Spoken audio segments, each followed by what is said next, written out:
of the future. Gimme. Madonna, 1987. Better. Hey, what's going on with your life partner, Whitey? He wasn't at school again today. I don't know what's going on with him. I've left him a few messages and I'm a little worried. Yeah. Well, you told me he's a hoarder, right? So maybe he can't find the phone. Or the front door. Yeah. He's probably stuck under a bunch of bird cages and umbrellas and stacks of newspaper. You know what? Why don't you go check on him? Just go by, let him know I'm thinking about him, huh? Hey, everybody. I think this is it. I think I'm going into labor. No, honey, you're perfectly fine. Don't worry about it. Okay, I'm gonna go to Whitey's. See you a little later. Mom, I say I think I'm going into labor and Dad just leaves. Well, babe, you've said it like 27 times, you know? I mean, you don't think you're going into labor. If you're going into labor, you know. But how? Well, are you having any contractions? No. Did your water break? No. Is there a foot in your underpants? No. Okay, there's no baby yet. Okay, you got the bag ready? Let's get you to the hospital. False alarm, Dad. Sorry. Yeah. Hey, just out of curiosity, what's in the bag? Just everything we're gonna need at the hospital. Yeah? Let me take a look at that. Let me look in here. We got a hacky sack. We need that, and some rolling papers, and a comic book. Yep, just the essentials. Isn't it cute? Oh. You know, honey, when you do actually go into labor, you are not going to find any of this amusing. And by this, I mean this.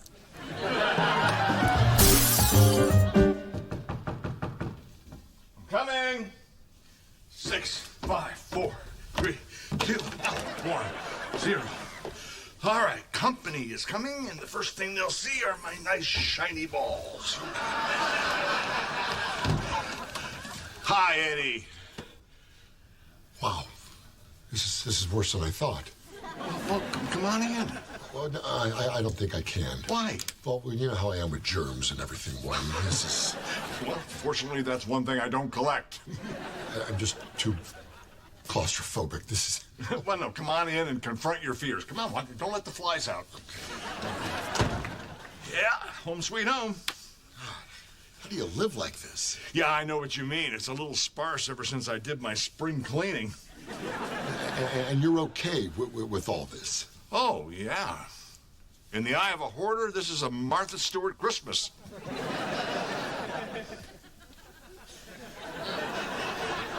Did that garden gnome just blink? Oh, for Pete's sake. Luther! Up and out. Okay, and this is the last time, my friend. You know, they think they can sneak in here and hide with the gnomes, and then when I go to bed at night, they break into the kitchen. And the trick is to put poison in the candy corn and have them take it back to the nest. So, can I get you anything? Look, I've got, how about nuts? Oh, you certainly are. No, I already ate and drank and peed and pooped. I just wanted to come by to see if you're okay, Whitey. Yeah, well... You are okay, right? Yeah, I think you're a little uncomfortable, though, aren't you? Well, it's a bit unnerving. I have to be honest. It's you know, no windows, no floors. It's yeah. kind of like my version of hell, except without the Celine Dion music. Right. Whitey, get up here!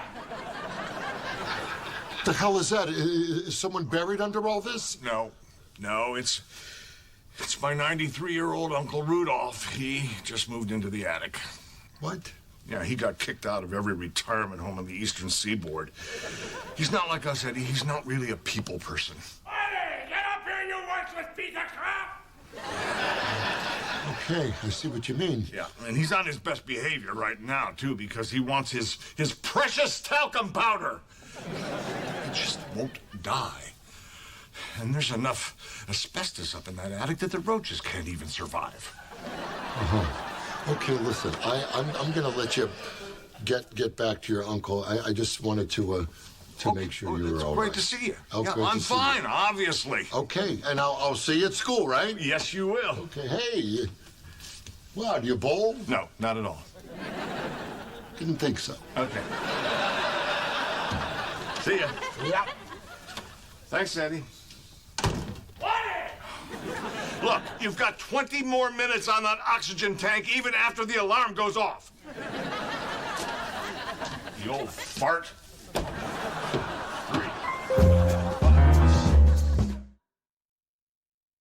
53, 54, 55. Don't get up. What took you so damn long? I was with a guest. I have friends, Uncle Rudolph. The hell you do. He's real. Like that cheese you named? Thank God your folks are all dead so I don't see you like this, you sick bastard. Look, I'm gonna pretend that you didn't say that because you couldn't possibly mean all the hurtful and vile things you say to me. Don't patronize me, you candy-ass princess. I was an actor. I was in The Wizard of Oz.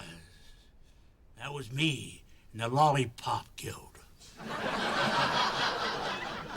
You were never in the Lollipop Guild. I was a munchkin, damn it.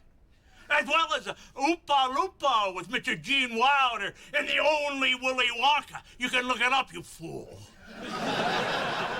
You were never in either of those things. You were not a little person. I was, too.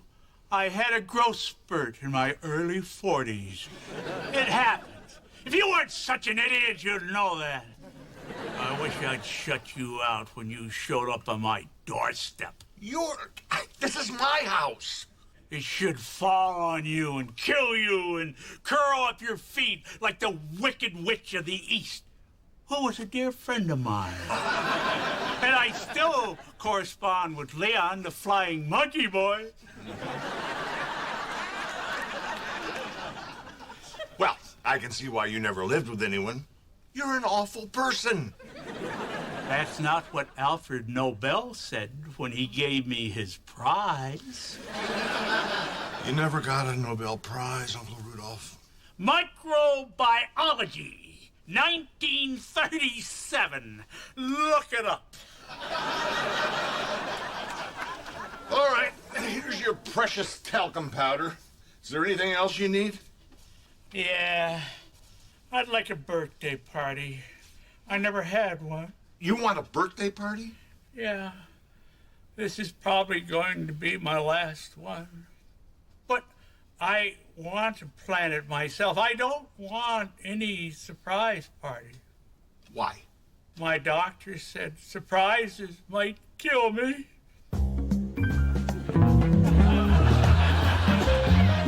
I'm having a surprise party for my Uncle Rudolph, and you're all invited. When is it? Saturday. Tell Eddie. And Doug and Allie can come, too. I need lots of people. I want lots of noise. In fact, I have cymbals for everybody. If you've got a starter pistol, bring it. Hey, Whitey. Yeah. I got a real gun. On me. Hey, they don't make us go through the metal detectors. Yeah. Well, bring it.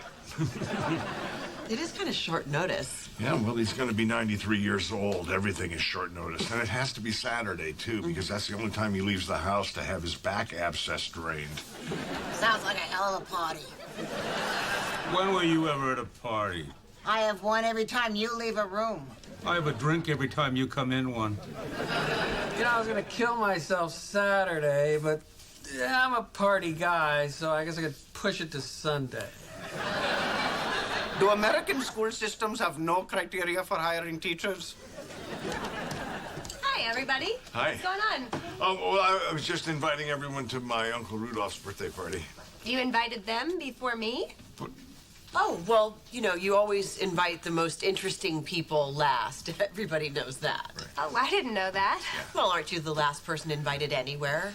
Oh, well, as a matter of fact, I am. Well, then there you go. Well, I'll be there. Thank you. Oh, by the way, Raj, this invitation is extended to you as well. What makes you think I assumed that it didn't, since I've been standing here the whole time and heard you say all of you are invited, and technically being human, considered myself to be part of the all. Well, I meant no disrespect. I just wanted to make sure that you were there because somebody has to clean up. And I accept your apology, you dirty son of a motherless... Can't believe the British stayed there so long.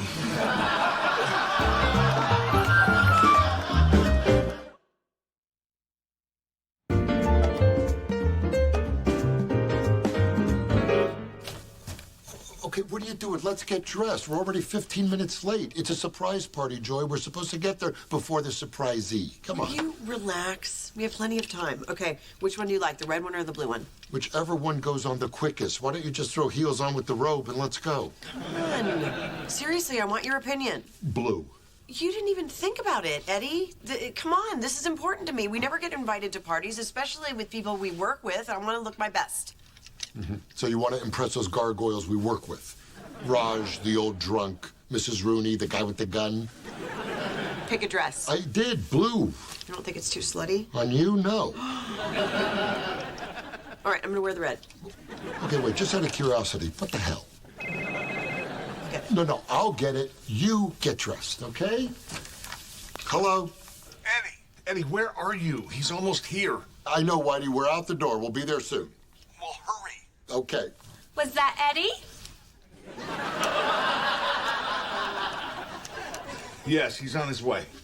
Oh, so I got here on time and I'm standing around in all this filth while Eddie Stark is out there breathing fresh air?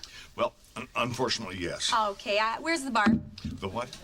Yeah, I need a drink. Oh, no, I don't think that's a good idea, is it? I mean, you know the effect alcohol has on you, mistress? I mean, the last time you had a drink, I ended up needing a skin graft. But you did learn not to spill Mommy's margarita now, didn't you? See? It was a teachable moment.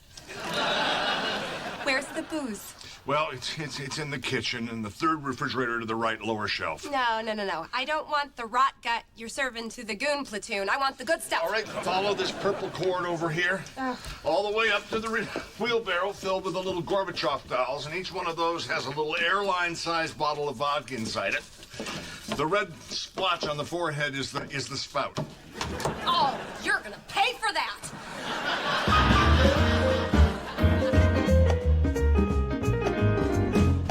Okay. Everybody ready? Oh, I am, but I can't seem to find Doug. What do you mean you can't find Doug? Well, you know the game hide and seek? Yeah, the game you play when you're 3 years old? Yeah, well, Doug's really good at it, and he's been hiding for over an hour, and I can't seem to find him. So you guys are playing hide and seek right now? Yeah. Well, it was Doug's main sport in high school. He would have gotten a scholarship for it if it was recognized by anyone, anywhere.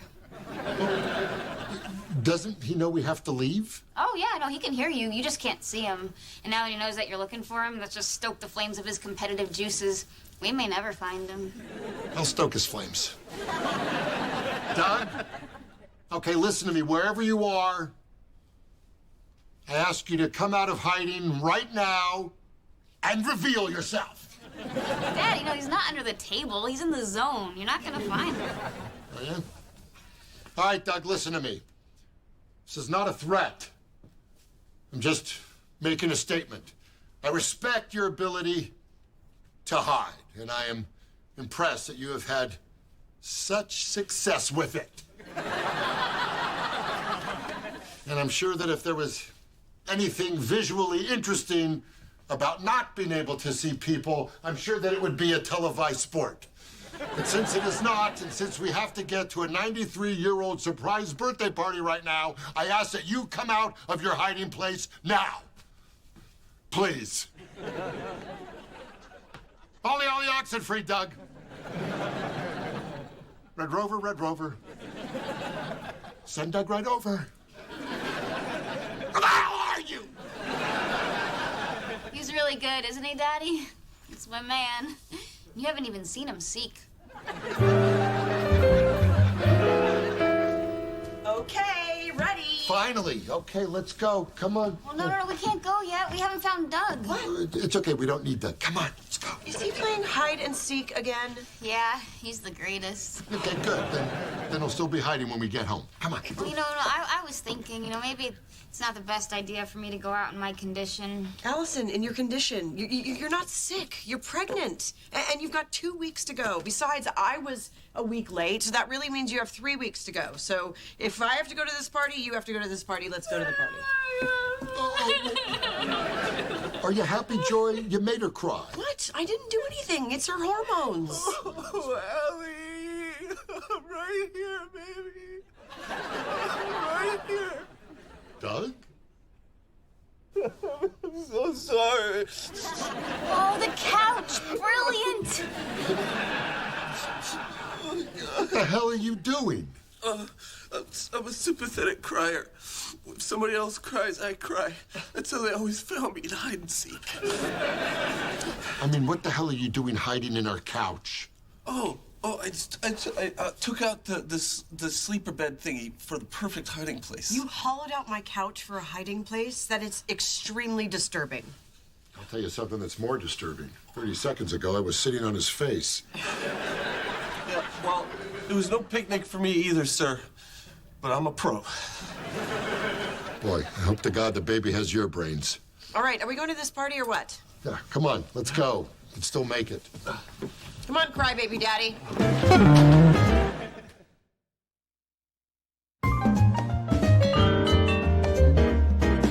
Wow, the baby has more room than we do. Man, there are so many hiding places here. You know, thank God you guys made it. Oh, I told you we would, Whitey. Yeah, he's not here yet, so. How would you know? Eddie, I thought you were exaggerating a little. No, see what I'm saying? And look at that, there's the gnome. The gnome's back. He's on the couch. The gnome is there. Oh, damn it, Luther got back in again. I forgot to lock the doggy door. Hey, Whitey, how come you have so much stuff? Well, you know, everything is connected to a memory of some sort. Yeah, okay, yeah, screw the memories. Where's the bar? Oh, in the kitchen, third refrigerator on the right. Okay.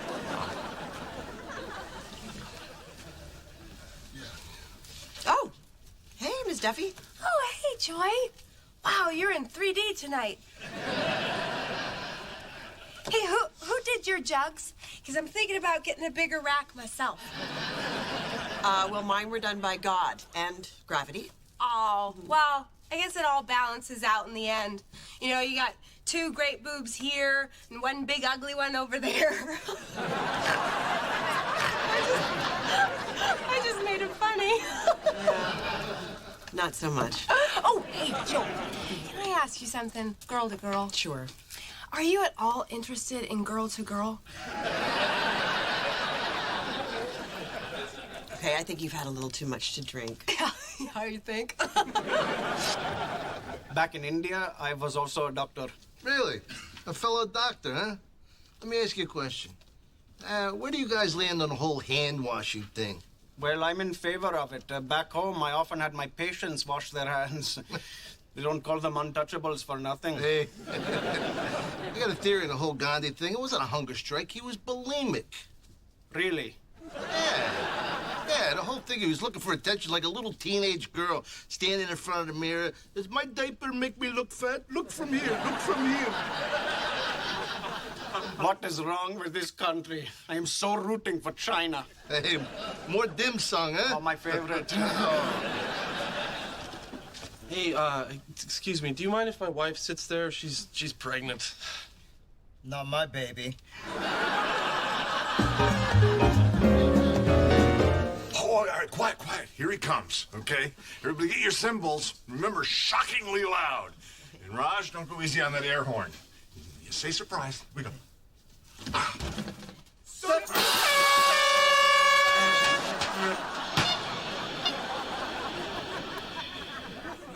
Uncle Rudolph, weren't you surprised? Oh, I don't know. Let me check. No, that's from yesterday.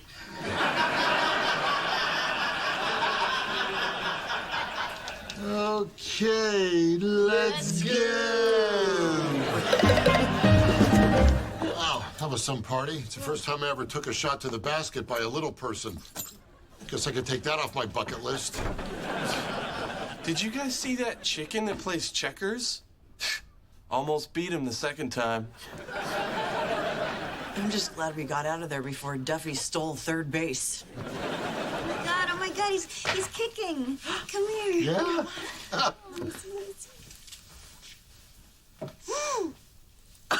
Oh, Doug. Oh my God. Hey, dude, you're about to leave the ultimate hiding place. Daddy. Now, every time I put my big mitt on him, he stops kicking. Come on. Come on. Okay. Hey, little guy. It's Grandpa Pop. Pretty cool, huh? Yeah. Oh, my God. Amazing to think that inside here is a little brain.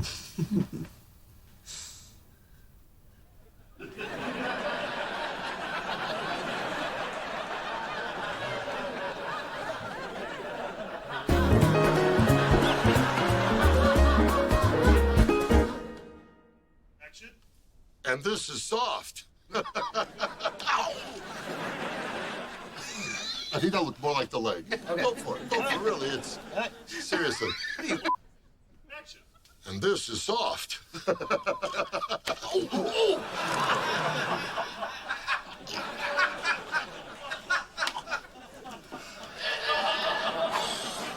Oh, God. That was dead on.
Doug and I wrote a song for you. Oh, okay. Yeah, it's a good one. Okay, well, we love your songs, honey. Yes, we do. Come on, let's hear it. Okay. 5, 6, 7, 8.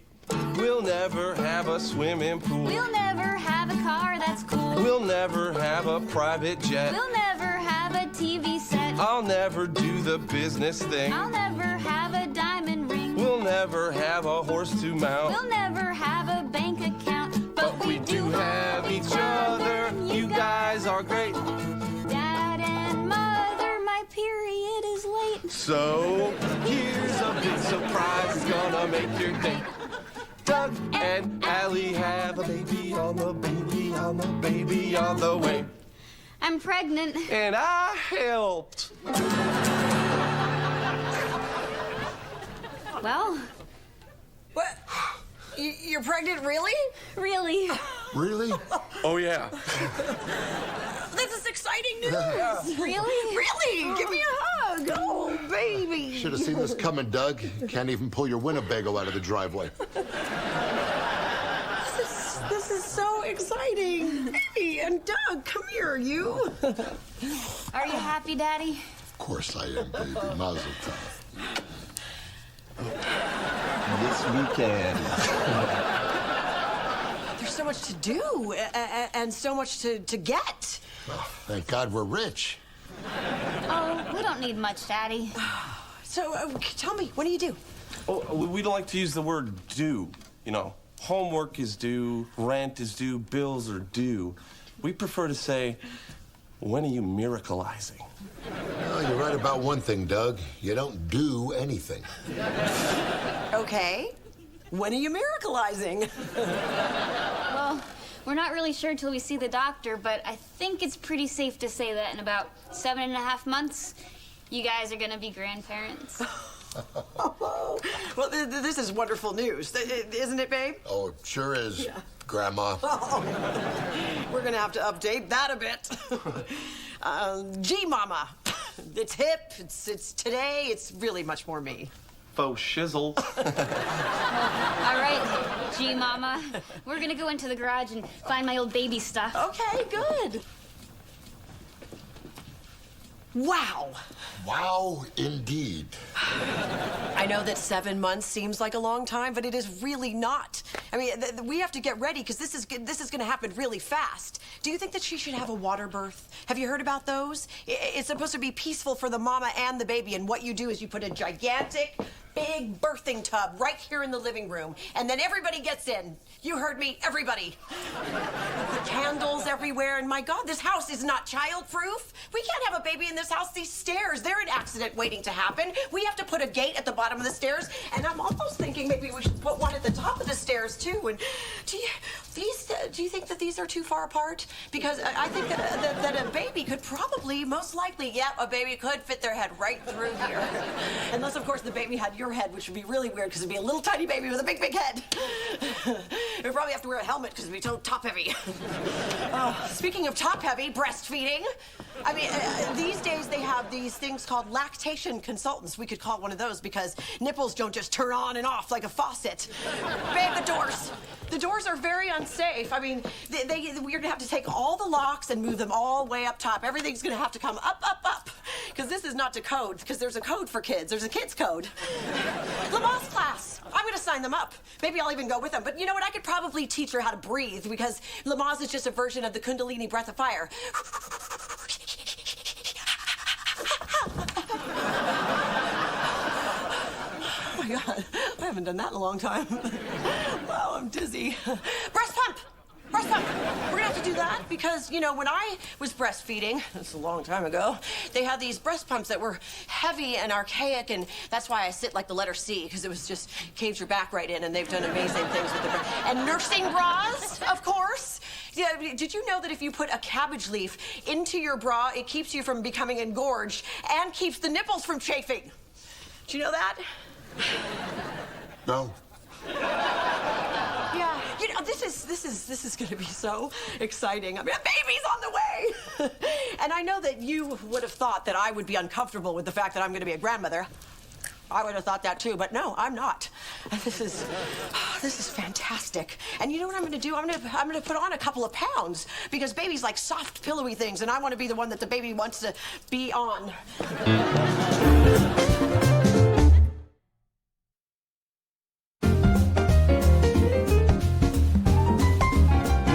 So, how is what's her name taking all this? Joy.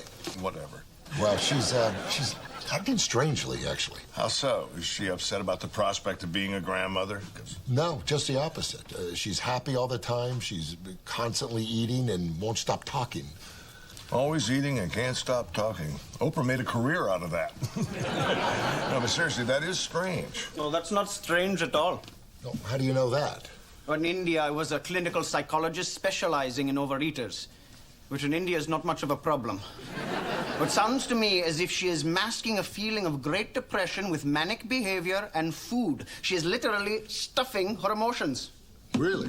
Yes, and there are 3 possible outcomes. She'll crash and fall into a deep depression, which would be no good.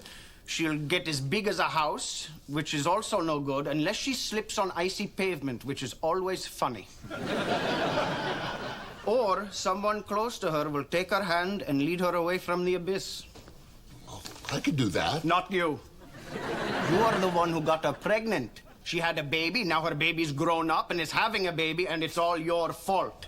She needs to talk to someone she can relate to. Yeah, he's right. Why don't you call her mother?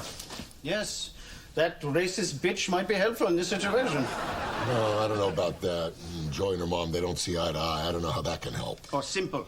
You see, your wife is hiding her true feelings, and there is one person in this world you cannot hide from. Your mother. Well, you can if you grow a beard and change your name to Whitey.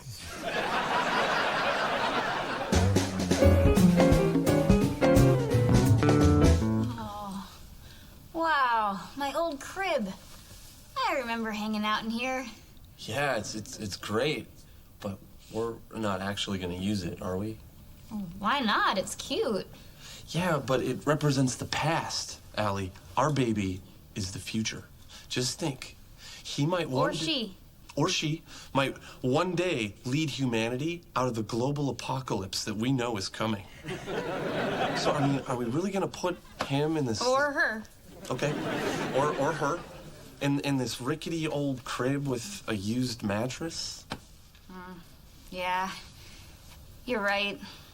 Our baby deserves to sleep on an orthopedic mattress filled with down, staring up at a mobile of the universe. Yeah, which he or she may rule one day with his or her almighty power. Yeah. Hey, Doug, you think we're getting a little carried away here?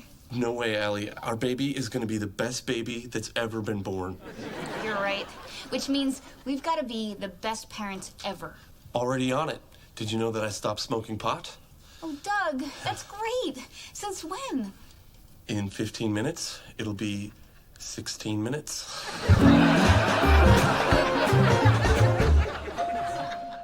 I got it, honey. I'm here. Hi, sweetheart. Where's my little Nana to be? Oh, she's probably in the kitchen basting a turkey. Hey, what's all this? What are you trying to do, trap Kirstie Alley?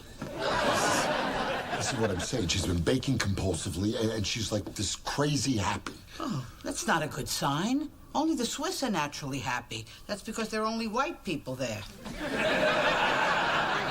Oh my God, I love baking. There she is, my little Nana. Come on, my mommy's here. Oh, I'm so glad to see you. You heard about the baby? I did. Oh, God, I have so many questions to ask you because I don't want to make the same mistakes that you made. Or the same mistakes that I made, for that matter. This baby is going to be raised in new school. Hey, what kind of music did you listen to when you were pregnant with me? With Allie, it was 80s all the time. 80s. The job of the grandmother is so important, too, you know? I mean, the mother's job is to say no, and the grandmother's job is to say yes. You know, I was telling Eddie earlier that if you put a cabbage leaf into your bra, it keeps your nipples from chafing. Did you know that? No. Yeah. It's true. It's true. Yeah. It's true. And if you put a corned beef in your pocket, you're the most popular girl at school on St. Patrick's Day. I'm gonna be a funny grandma. You gotta help me.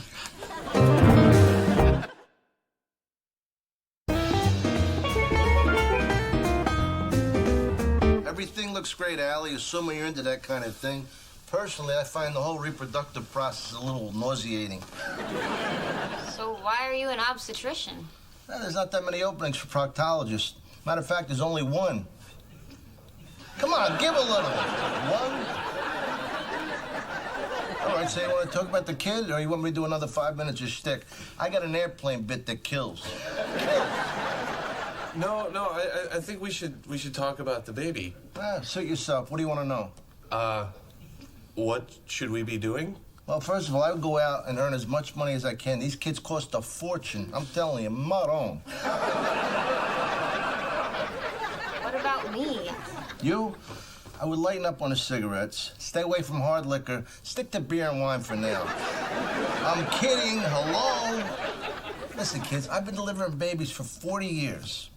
I know what I'm doing.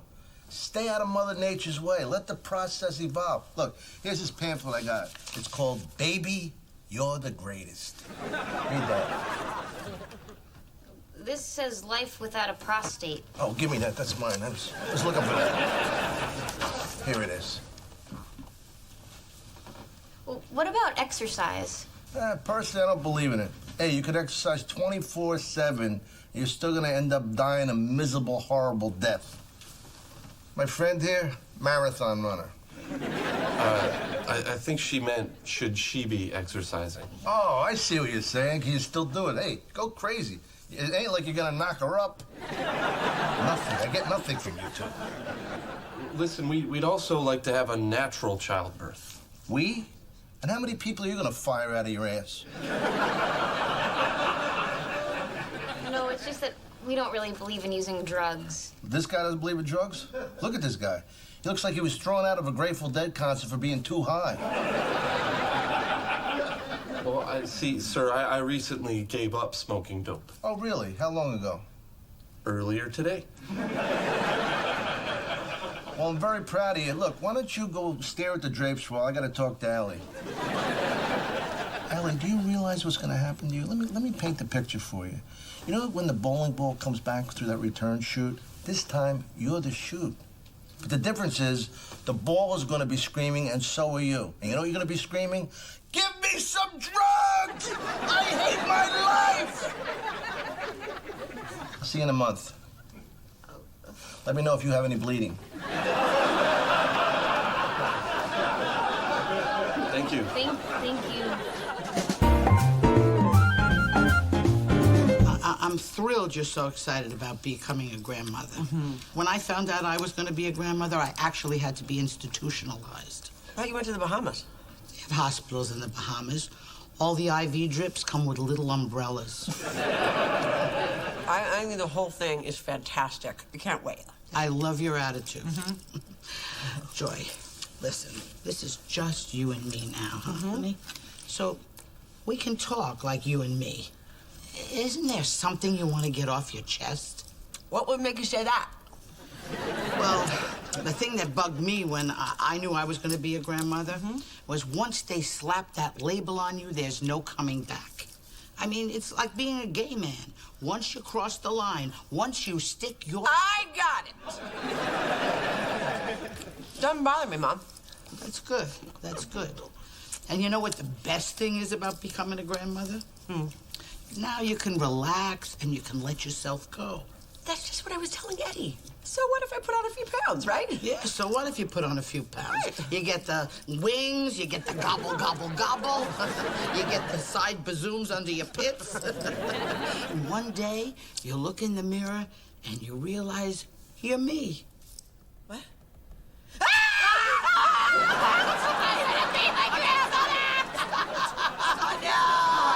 Joy, come to Mama. Oh, sweetheart, I've missed you. Where have you been? Oh, my baby. Oh, my baby. What are you doing? I'm scared to death, Mom. I'm not a grandmother. I know you're Look not. at me. You're beautiful. You're beautiful. I'm hot, damn Yes, it. you are. You are hot. No, I'm hot. I need air. I'm flashing. Oh, we all go through that, and then it goes. It's over. You mean it's gonna get better? Yes, it's gonna get better. I promise you. It's not gonna bother me that I'm gonna be a grandmother. No, honey, it's not gonna bother you. Just like it doesn't bother you that you're gonna be a great grandmother. What did you call me? A great grandmother. That's what you're gonna be. I'm gonna be a great grandmother? Oh my God. Oh, no! Step on it! Put it down! No! Put it down! Put it down! No. It's okay. No, Okay. it's not okay. Hey, guys. Hey, it's her fault. I didn't do it. What did I do? You turned me into a great grandmother, you little slut. Well, I don't know what you're so angry about. I'm just gonna be a mother like you guys. No. There's a big difference between being a mother and being a grandmother. Because being a mother implies that you're young and fresh and fertile. And being a grandmother means you're a dried up old hag. And being a great grandmother just means you wish you were just a dried up old hag. Oh, God, no. What are you crying about? I'm crying because none of you are happy that I was born. Oh, you're not happy that I'm pregnant. No. Hey, ladies. Get out!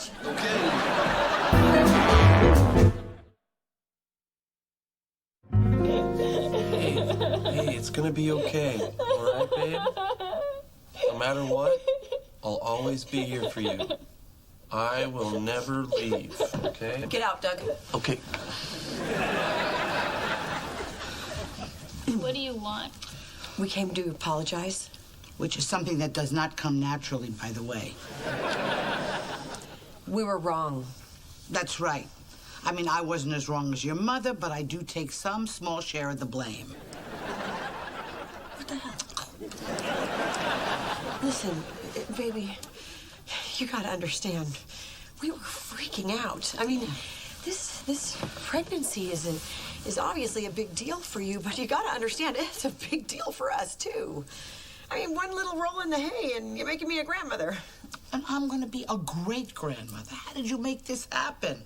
Oh, we didn't plan on it, but those eco-friendly frog-bellied condoms we were using weren't as effective as we thought, even though they were riveted for my pleasure. Frog condoms? You can't trust the French with anything. I'm gonna need the two of you. When it comes to this motherhood stuff, you're the only role models I have. Well, we apologize in advance for that. All right. What's worrying you, babe? Well, everything. I've never done this before. I have this little alien growing inside of me, and I'm gonna have boobs for the first time. Oh, those you're gonna love. Right? You are. You'll never lose a popcorn kernel again. Last night I took my bra off. I found a peanut butter cookie and my keys. No. It's like having a second person. It is. Okay, but then there's gonna be this baby, and it won't be able to talk. So how will I know what to do with it? Oh, God. Believe me, I hear you. It's very scary. It is. When you were born, the biggest concern that I had was putting my finger through your soft spot. Hell, I actually did put my finger through hers. What? It's a joke. Okay. It's not.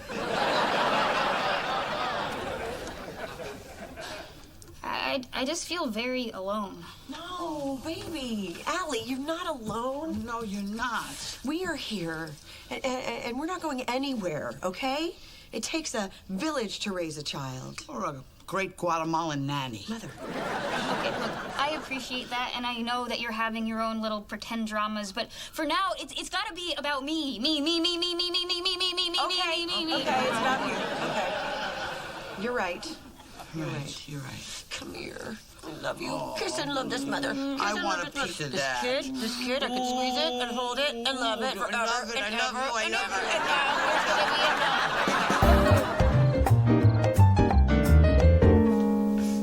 now. Hi. Oh my gosh, you're not eating. Well, either Pizza Hut cut you off or you're feeling better. I'm feeling better. Thanks for being so patient with me. Hey, it's my pleasure. And I never thought that I would say this ever, but thanks for calling my mom. Hey, look, she may hate every race on the planet, but she sure loves you. Oh, that she does. And you know what? I'm kind of looking forward to having a little grandbaby around the house, even if it's half Doug's. Don't you love when they scrunch their little faces up. They look like little old men. Yeah, I know. Even the girls. Oh, and the toes are like little popcorn kernels. You just want to... Yeah, saute them and just munch on them. Well, I have to tell you, you are going to be a wonderful... Go ahead, say it. grandma. You're going to be the best bubby ever, baby. Thank you. And I'm looking forward to being a grandpa.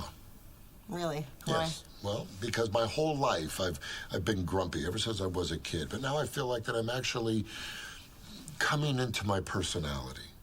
You know, I mean, when you're a grandpa, you're not considered grumpy, but more like colorful. I may even buy a funny hat or fart inappropriately. Oh, the kid's gonna love that, huh? Yeah.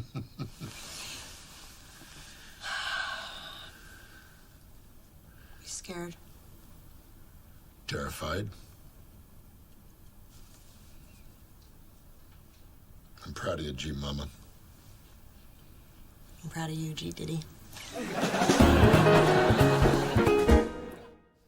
You know, little Gupta is right.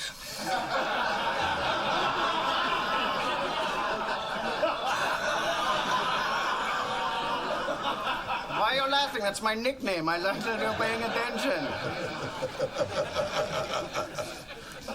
Gupta the garbage boy is right.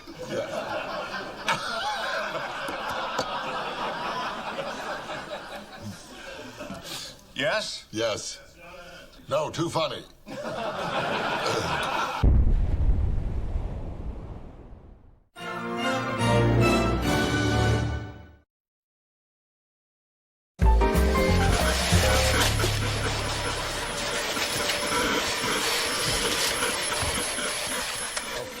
Give it to me. Honey, what the hell are you doing? It's 4 o'clock in the morning. You know, I was just trying to get a head start getting things ready for the baby shower. There is so much to do because I have 40 people coming. How long have you been up, Joy? I don't know, a couple hours. But, you know, Eddie, we're going to have to get used to this schedule anyway because this is what it's going to be like when the baby arrives. Joy, we're not the parents this time. Doug and Allie stay up all night. They raise the baby. You and I, see, we get to sleep through the night so we can wake up rested and then spoil the baby. Trust Doug and Allie with my grandchild? I don't think so. All right, look, I know Doug is a bit of a wacko, but our little girl is a stable and a good kid. And... Yeah, as long as she's not responsible for another living creature. Do you remember how many pets are buried in our backyard? When it rains, the lawn shakes itself off. Oh, okay, look, you want to stay up? Stay up. Care. Okay, listen, I gotta make a list of all the lists I have to make. Honey, look, I hesitate to say this, but don't you think you're getting a little carried away with all this stuff? You know, you do have the tendency to do that a lot. No, come on, I'm fine. Oh, 200 eggs to devil.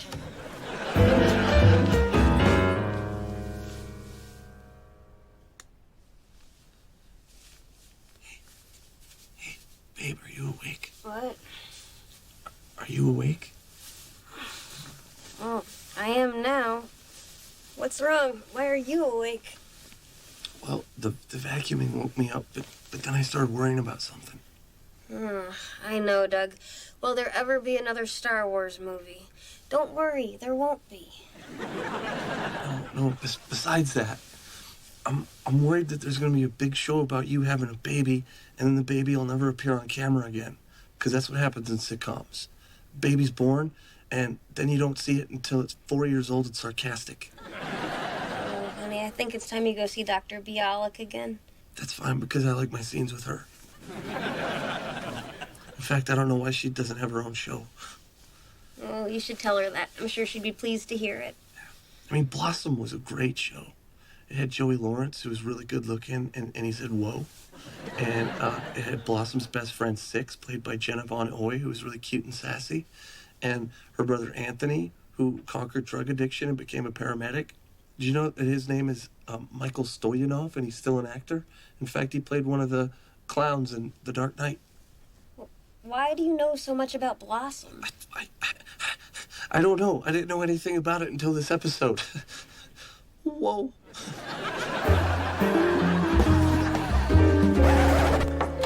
Coast clear? Baby shower over? Yes, it is. Wow. For the first time, the carpet matches the drapes. So, how did we do? How was the take? How was the haul? How much loot did we make? Oh, a little bit underwhelming, I would say. We got a bunch of rattles and a high chair, a year's supply of diapers, and a pair of flammable pajamas. Mom, I don't know why you're being so negative. I mean, aside from the flammable pajamas, we could use all this stuff. Hey, everybody. So, I'm not familiar with baby showers. Is this good or bad?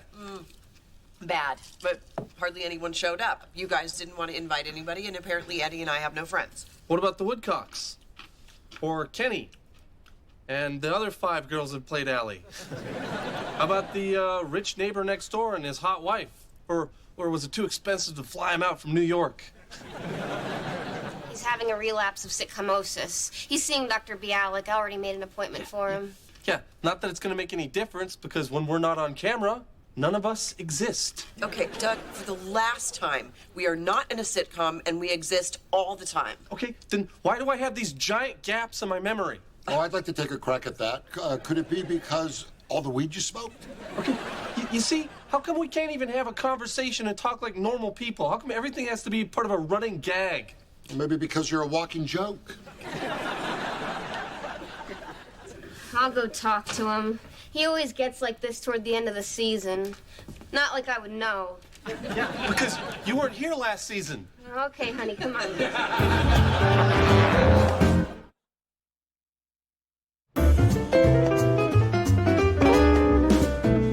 I'm telling you, Whitey, her behavior is getting more and more manic. She's up all hours of the night doing housekeeping or working under crazy lists or obsessing about the baby. That's not unusual, Eddie. It's called maternal transference. For instance, when my sister got pregnant, my mother started lactating. On the upside, I didn't have to pay for half and half for 6 months. Look at this crazy list she made here of all the stuff she wants to get the baby. Wow. And everything on this list, the best money can buy. Why does it have to be the best? We're not the best. Why can't it be pretty good or not bad if you're feeling flush, right? And look at this baby stroller. This costs more than my first car, yet she still buys me generic heart medicine. Well, it's a Stoka. That's the best you can get there. You get disc brakes, a rollover bar, a chemical toilet on board. Well, how do you know about this? I have one. Why would you have one? I collect things with wheels, Eddie. Wow, it's a lot of things. Yeah, it sure is. You got cheese and hamster and Ferris. There's a whole round world out there. Anyway, I would like to give Doug and Allie that Stoka as a gift. Are you sure, Whitey? Whitey? Yes, I'm sure. It would be good for me, and it would be good for the baby. Wow. Thank you. You are an amazing friend. Yeah. I don't think you and I could be closer if one of us was a florist. More coffee? Appreciate it. Thank you. You bet. So, everything with wheels, huh? Oh, yeah. I have spent hours at the VA hospital.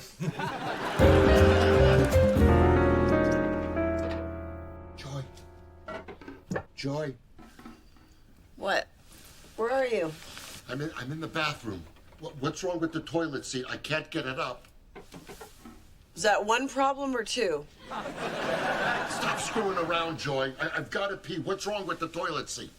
Oh, I put a lock on it. What? I put a lock on it. Was there something valuable in there?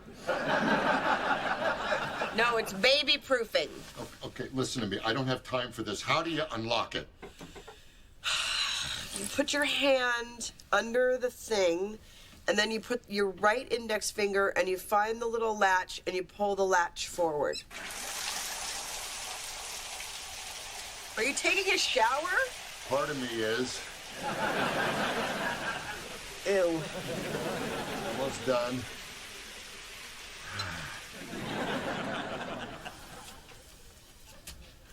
Joy, honey, we have to have a conversation. You're out of your mind. No, you know what? No, you're wrong. I've never been more in my mind. If we don't take care of this kid, then who's going to take care of it, huh? Okay, listen to me.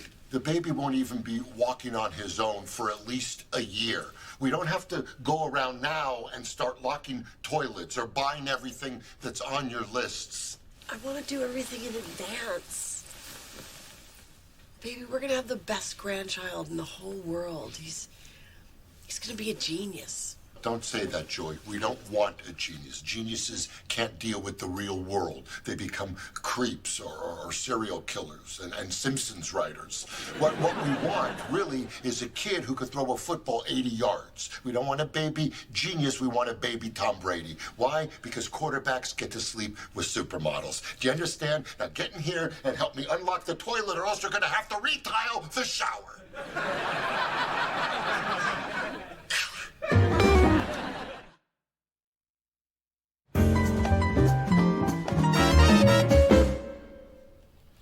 This is weird. Tell me about it. These people used to be part of my fake life on Blossom. And now we're sitting here making a reality show about people who used to be on sitcoms. I mean, it really doesn't get much weirder than that. And we're actually paying to be here. Oh, shut up, Michael. Don't tell me to shut up. I was in Dark Knight. Okay, I've seen the film like 10 times. I still don't know which clown you were. The funny one. They're not supposed to be funny. You know, well, it's not like you've been doing anything. Actually, I did an episode of Cold Case. It was the one about your missing career. Oh, bravo. Oh, and I also did a Family Guy. Really? Does his wife know? Wow, that's your joke? That's the joke. Good. Okay, we're losing focus here. We're here to help Doug.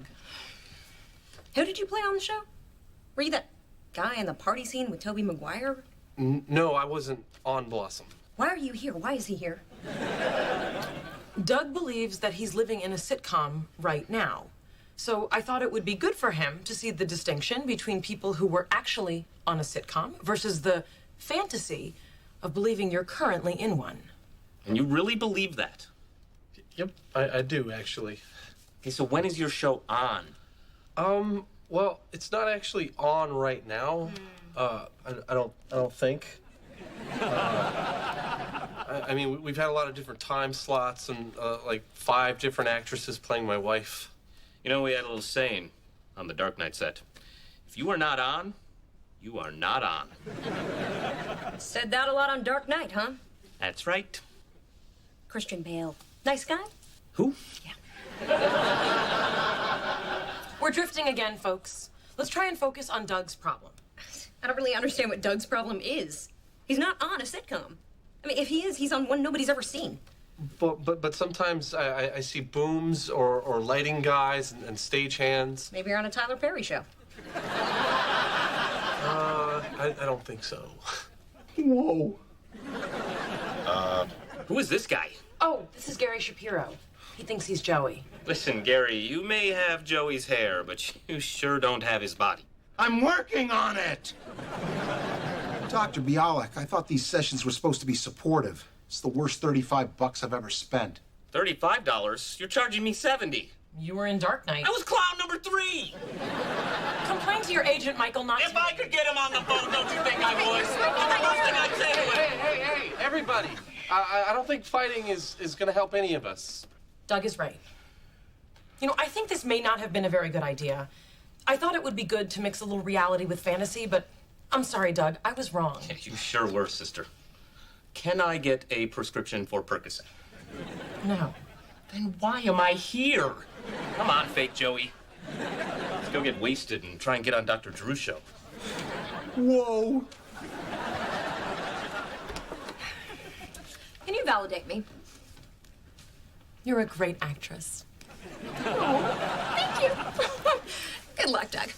Thanks. Oh, and if you ever do change wives again on the show, I'm available.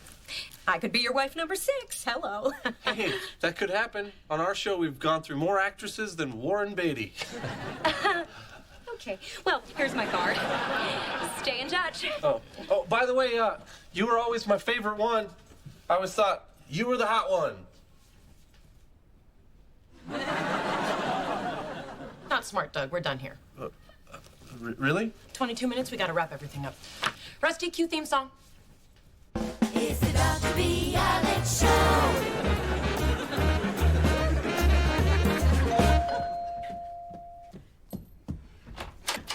Hey, Whitey. Hi, Joy. my God, it's a Stoka. Yes, it wow, the kids are going to be so stoked. Eddie didn't tell you? I thought he was kidding. You know, I thought it was one of those jokes you freaks play on each other. No, Joy, it's no joke. This is my little gift to the new baby. Wow, that is an extremely generous gift. I mean, these things cost a Oh, no, the cost is meaningless when it comes to the happiness of Eddie's grandchild. And my grandchild. Yeah, whatever. Well, thank you. I mean, I wanted to show it to the kids. Yeah. You know, one of the great things about these strollers is they can also be used as a car seat and bassinet. Bassinet, yeah, I know. It's fabulous. fantastic. Yeah. I'm going to go show it to Allie. You know, maybe I should show you how to, work some of these features. Oh, you don't have to show us. No, we'll figure it out. It was so generous, again, of you to give it to us. All righty. Okay, then. So I guess I'll just go. Okay. Yeah, well, goodbye, Cynthia. My name's Joy. I wasn't talking to you. Allie, G-Mama is in the house. Come in. Surprise! Got something for the baby. Stop, Mom, stop right there. What? Oh, look at this place. There isn't any room for anything else. There isn't even any room for the baby. Oh, stop it. Don't be ridiculous. Once we get everything out of the boxes and set it all up, it's going to be perfect. No, it's too much. Like, I don't even know what to do with half of this stuff. Like, I appreciate what you're doing, but I just wanted a simple papoose sling, not some giant stroller. Allie, your hormones are going crazy. You don't know what you want. You need all this stuff. Read any baby blog. I didn't have any of this stuff when I was a baby, and I turned out fine. You're homeless and pregnant. You're a banjo and a cleft palate away from deliverance. And you've got a banjo.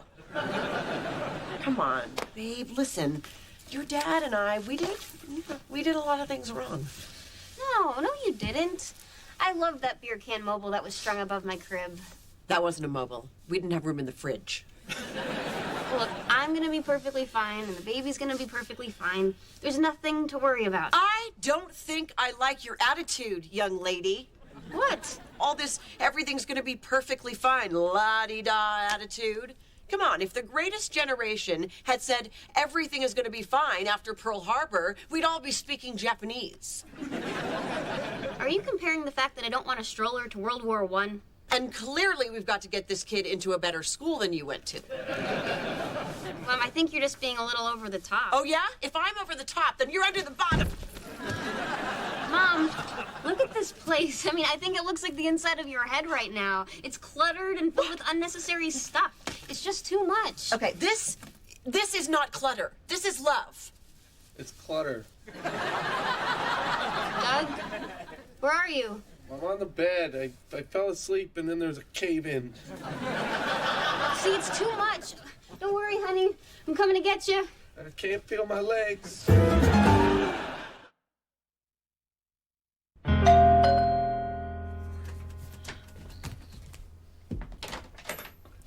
Hey, Whitey. Hi, Eddie. What's this? It's a Stoka, just exactly like the one I gave you.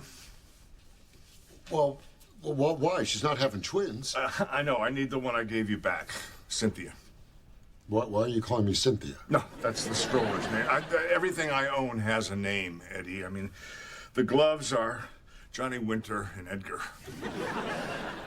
I don't understand. I'm a hoarder, Eddie.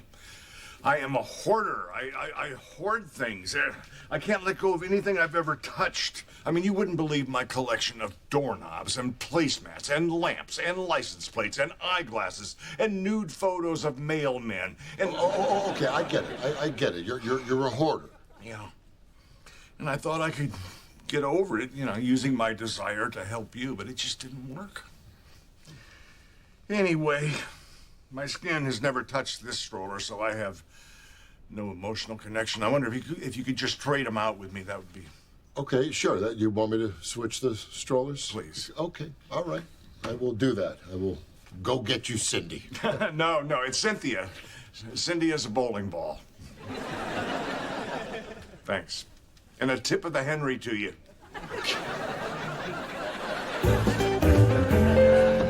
Me, let's open. Hey, I was gonna make some lunch. Where the hell is everything? It's in the garage. Oh, good thinking. We could paint. Because I have an idea for a cowboy mural. Or trains, because boys love trains.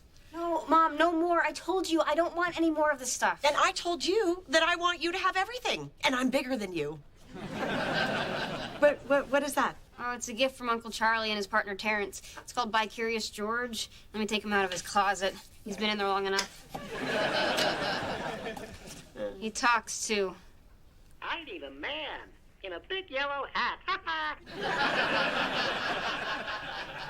Huh. God, you know, I should have thought of that. I don't know why I didn't think of that. Educational toys. I'm gonna get some more of those. No, Mom, stop. Look, I am the mother. The mother has control over the child. Exactly. And I am your mother. That means you do whatever I tell you to do. No, I don't. Yes, you do. No, I don't. Yes, you do. Mom, what are you doing? I don't know. I'm having a nervous breakdown because my baby is having a baby. I thought that I was okay with all this, Allie, and I'm really not because now it's real. I mean, a baby is gonna come out of my alley. I mean, not my alley, but you know what I'm saying. It's gonna come out, and then what are we gonna do? I mean, somebody in this house is gonna say, Mommy, and they're not gonna be talking to me. God, I'm so terrified. Oh, Mom. Oh, where are you? I'm here. Come here, I gotta talk to you. Come here. Listen to me. I have to tell you something that nobody knows about me, and I've never said this to anyone ever before, but I am a little bit of a control freak. Oh, Mom, you don't. Shh, let me finish. This whole baby thing, it makes me feel like I'm out of control, and I'm freaked out. I mean, not just a little bit, but I am a lot freaked out. Well, to tell you the truth, I'm pretty freaked out too. A lot. Yeah. Oh, what a pair we make. All right, well, come here. I guess we'll try to get through this whole thing together. And if I ever get to be too much... Oh, no, Just Mom. let me finish. If at any time you feel like I'm too much, or I'm doing too much, or maybe I'm saying too much, tell me to stop. Mom, stop. We're gonna get through this. The two of us. Don't you mean the three of us? Yeah, I guess I do. I love you. I love you too, Mom.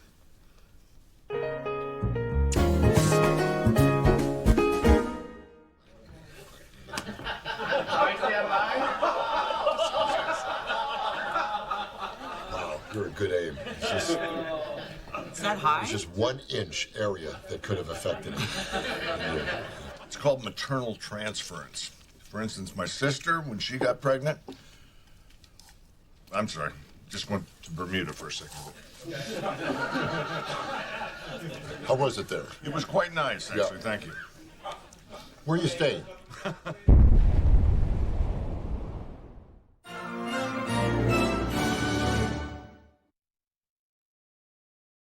I like to marry a girl that's skinny. I think I might marry a girl who does Girl Scouts, who sells cookies and stuff. Who would I want to marry? A lawyer, so I could be rich. This is it, our new street. I love our new street. I love you. I love you more. God, you're so hot.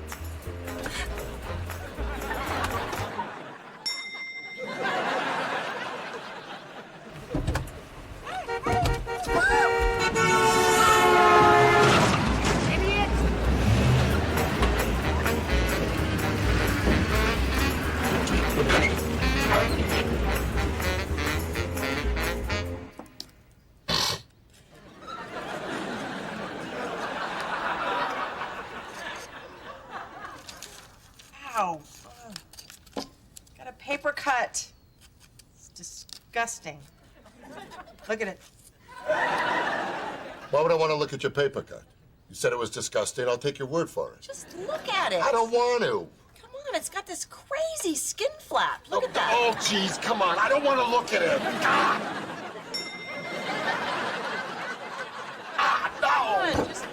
Stop it!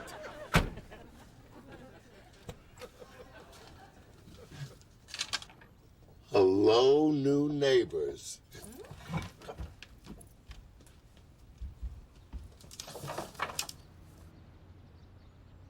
Oh, look at that. He's carrying her across the thing.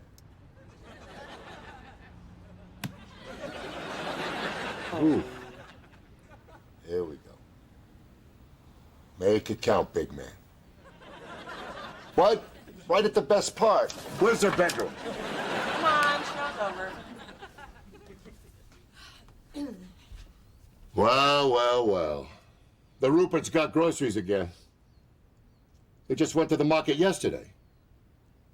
What the hell's going on over there?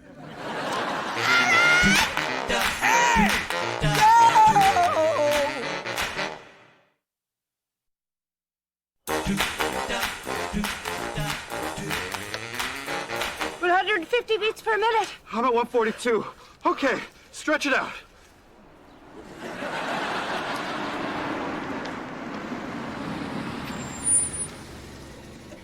There's no better feeling in the world than a warm bucket of chicken on your lap. Hey there.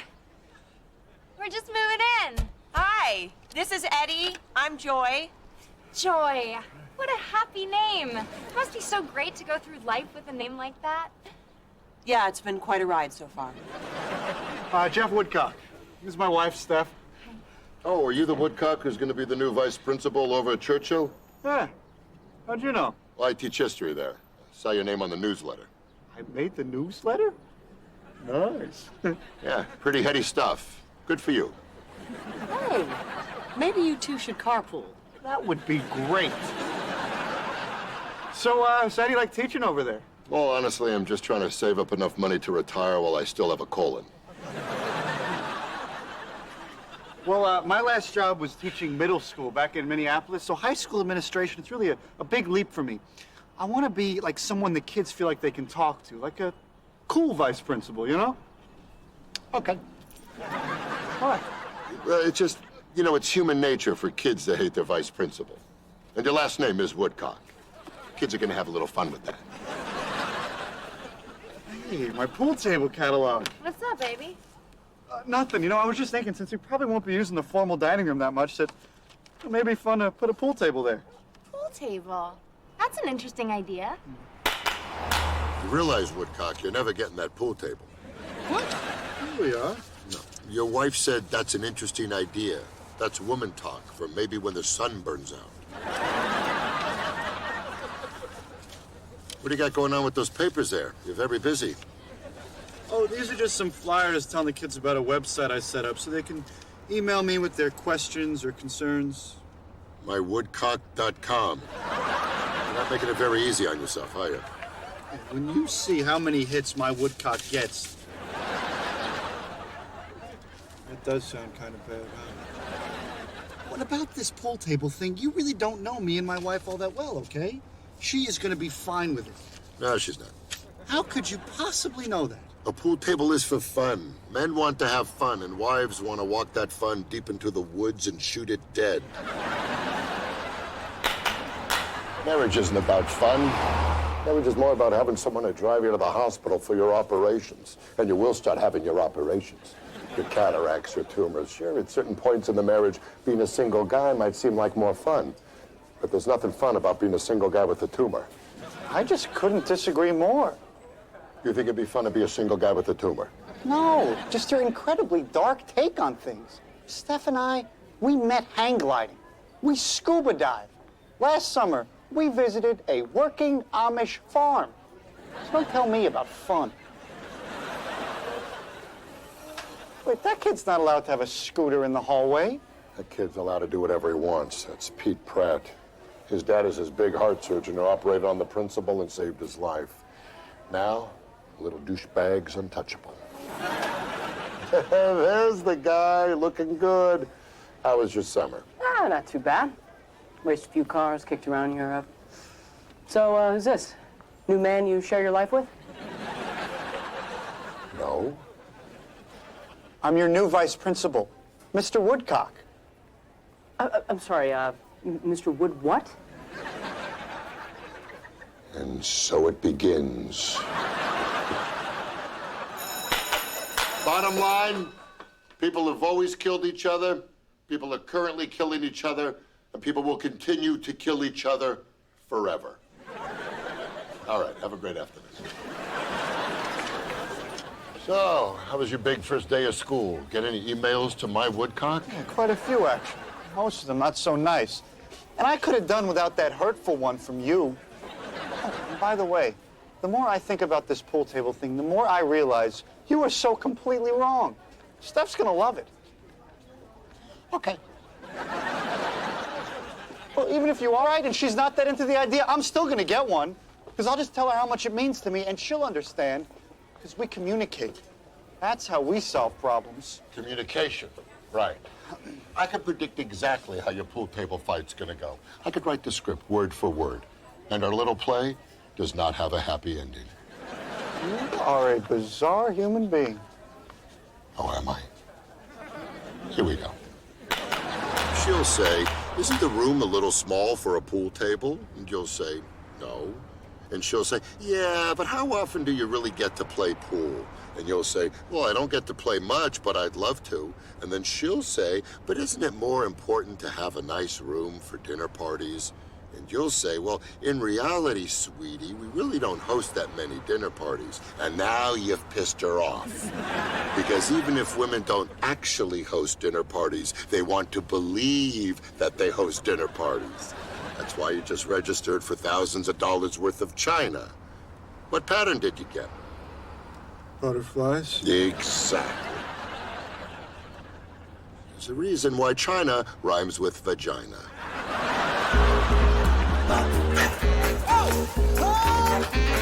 Hey, sweetie. Hey, Mr. Vice Principal, get over here. So, I was just opening some wedding gifts, and your Uncle Jerry sent me lingerie. And a card I really don't think I should share with you. That's just Uncle Jerry. Hey, look, about this pool table. Hey, what do you think of this one with the cherry wood finish and the purple felt? I like it. Purple's pretty. Right. So you're okay with this, huh? So we could get one like this weekend? Great. What? Robin. That's great. That's great. Put down the goldfish. We are going jogging. What? No, you said we could be fat. That was our 40th birthday present to each other. That was before I met our new next door neighbor and I looked like I could eat her. Wait, is this because of the Woodcocks? Yes, it is. Oh, and by the way, I invited them for dinner. A little welcome to the neighborhood. Wait a minute, you got me carpooling with the guy. Now they're coming over for dinner. What's next? Matching Woodcock tattoos?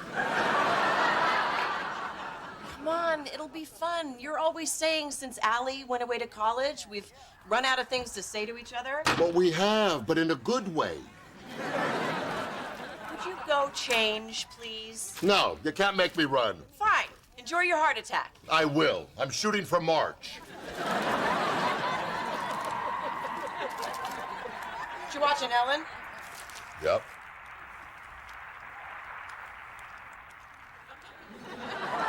Who's she got on? Looks like the cast of Broadway Spamalot.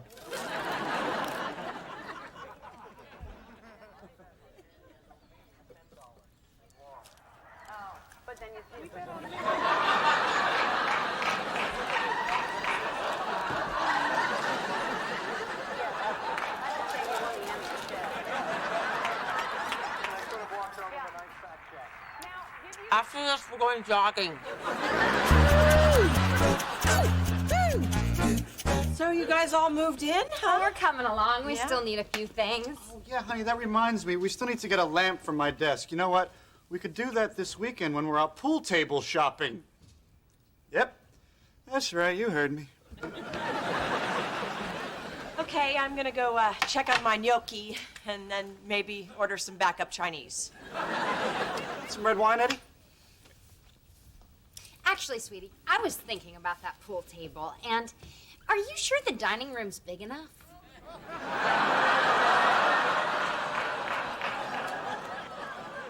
There it is.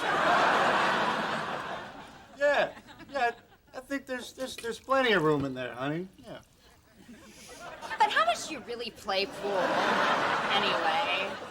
I don't really play all that much, but that's mainly because I don't have a pool table. I gotta say, I'm a little confused, honey. You said that you loved the idea of a pool table. You thought that the purple felt was pretty. Purple is fine, if you're a pimp.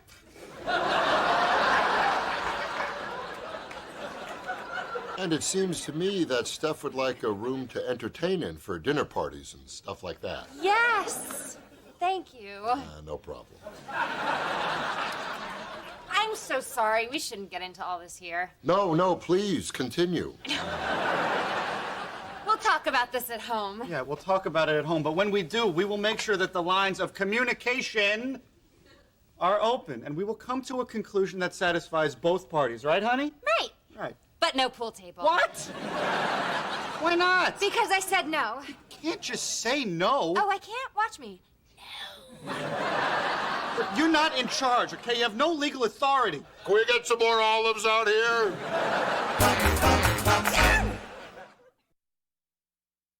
I have like this little magic 8-ball, I said. I'm going to marry Michaela. That's her name. And I shaked it and it said yes. Okay. Bye-bye. Let's do this again. Yeah. This is fun. Oh my God, they were sniping at each other all night. What do you think their fight was about? Oh, I don't have to think. I know. Really? You know? Tell me. Well, they were having this tiff when you were in the kitchen, and, it was about the pool table that Jeff wants to get, and I told him not to bring it up because I knew Steph would never let him get one. Wait, how do you know that Steph would never let him get one? Well, because in marriage, women stop fun from happening.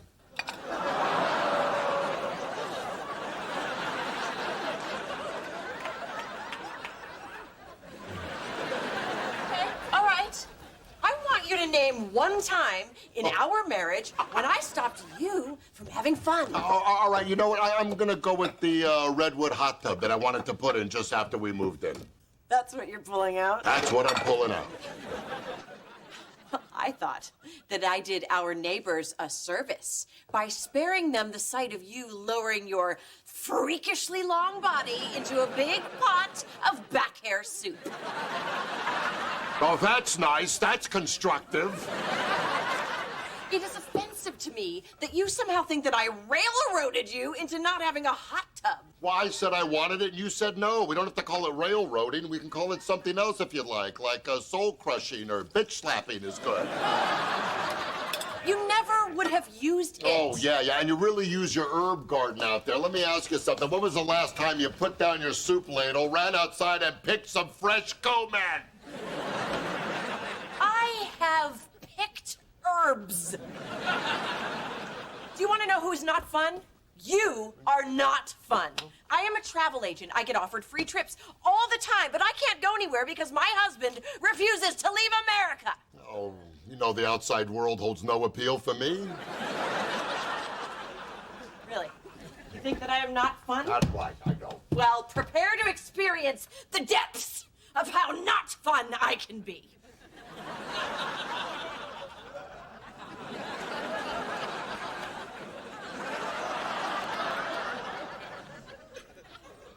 Uh-oh. Hey! What's the matter? We caught your fight. What? Came over, you had your fight in my house, and now you gave the fight to us. It happens sometimes at dinner parties. Usually it's us giving the fight to someone else, but this time it came around and bit me in the ass. Excuse me. Jeez, I'm sorry. Well, you should be. I asked you not to bring up the pool table. Now everybody's screaming, both of our wives are mad at us. You still don't have a pool table. Well, actually, our fight's over. We had great makeup sex. Makeup sex? Yeah. And we're getting a pool table.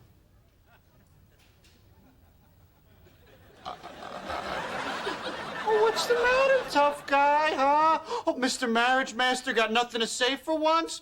Well, how about this? How about this weekend you can just listen to the sounds of me making love to my wife on my brand new pool table and then racking them up. Yeah, well. All right, stop the dancing, Woodcock, and just tell me how you pulled it off. I didn't pull anything off, Eddie. You know, I was just looking at her in bed, you know, and she was so beautiful. And I said to her, you know what? I don't need a pool table. I just need you. And she just melted. And then we made love. And then afterwards, she was curled up against me and she said, you know what? Let's get the pool table. Oh. And then we did it again. Bye-bye.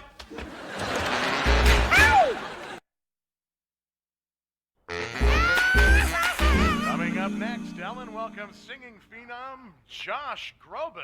Oh, I love him.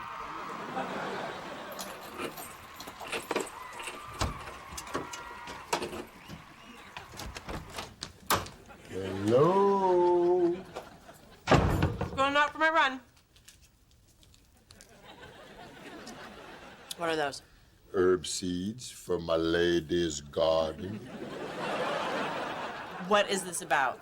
No, this is about me being sorry about our fight last night. Really? Absolutely. I don't need a hot tub. I just need you. What? So what are you jogging? Yeah. You know, I don't know if it's the outfit or what, but you look trimmer already. You're springy, like when a steak is cooked just right. You smell good, like fried chicken.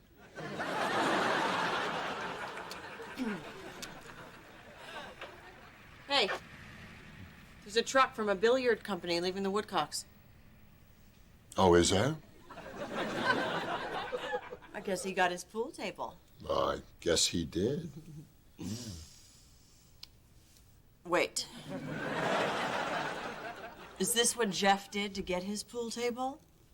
Can't a man love his wife and bring her a variety of herbs without being accused of having an agenda? I knew it. I knew something was up. What? Nothing's up. I said I was sorry. Now it's time for makeup sex. What are you doing? No, it's makeup sex. It's what people do. Come on, take your pants off. You cannot have makeup sex until you have made up, idiot. But wait, I love you. Oh, okay, if we can't have sex, will you please at least look at these hot tub brochures? Are you kidding? Hot tubs? So what, the seeds? They were just a lie, okay? I hate herbs. I hate everything they stand for. What did you even buy me here, huh? What is this, huh? Look at this one. It's a packet of Kool-Aid. It made it look like there were more. Give me that. Unbelievable. Oh, yeah, unbelievable. Why? Because it's a fun drink. That's right. Yeah. Kool-Aid is fun, and that scares the hell out of you. Well, you know what? They're not scared of that next door, where I'll be going to play billiards. Good day! Unbelievable!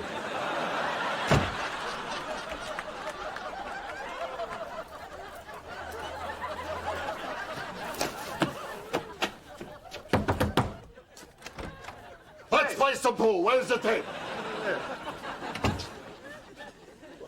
Room's a little small, isn't it, Woodcock? I love the table, honey. This is great.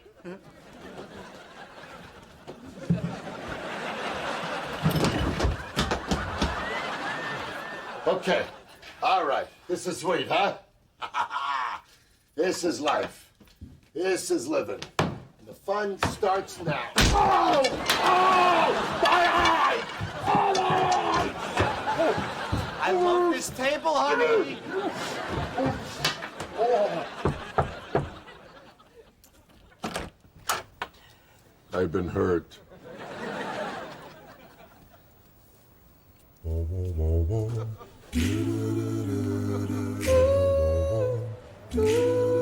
I'm sorry I acted like an idiot. I really am. It's just those Woodcocks that got me crazy with their communication and their makeup sex.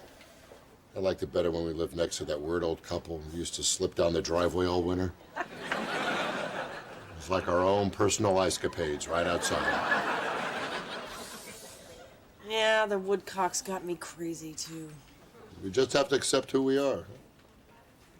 What do you always say? Marriage is for having someone to drive you to the hospital.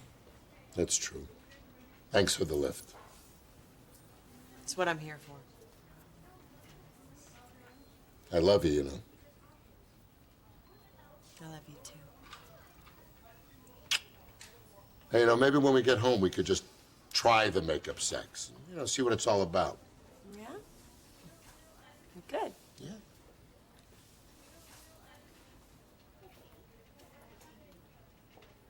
We'll see. Yeah.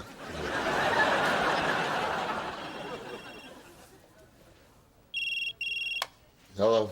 Hey, how's the eye? Good, thanks. Good. Look, I gotta get rid of this pool table. Can I just admit to Steph that the room is way too small? Are you crazy, Woodcock? No. Remember, I teach history. When you conquer a land, you don't turn around and give it back. And you're going to keep that thing until she's pregnant, and then you've got an elegant out with a playroom.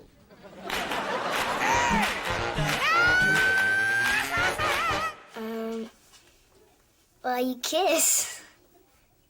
And I don't want to do that.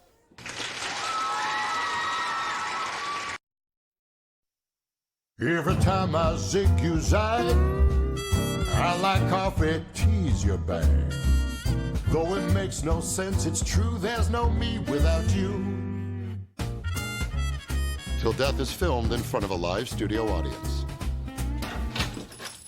Oh my God, that was so much fun. Uh-huh, yeah. We looked at 18 wedding venues in 9 hours. I think I'm gonna go stick my head in the microwave and blast this day out here. Sweetie, a little more support. Your only daughter's getting married. Honey, I've been very supportive. I told you I liked the first place we saw. That was Walgreens. They had plenty of parking. You know what? You are always fine with the first thing that you see. Well, exactly. I mean, if I see something that's fine, I stop. That's how I chose this house and this belt and you. I wonder if the belt and the house cry in the bathroom as much as I do.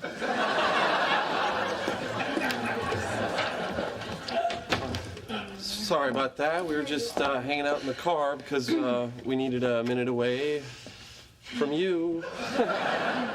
Allie, I was just telling your father how much we thought that the wedding would be great at the old train station.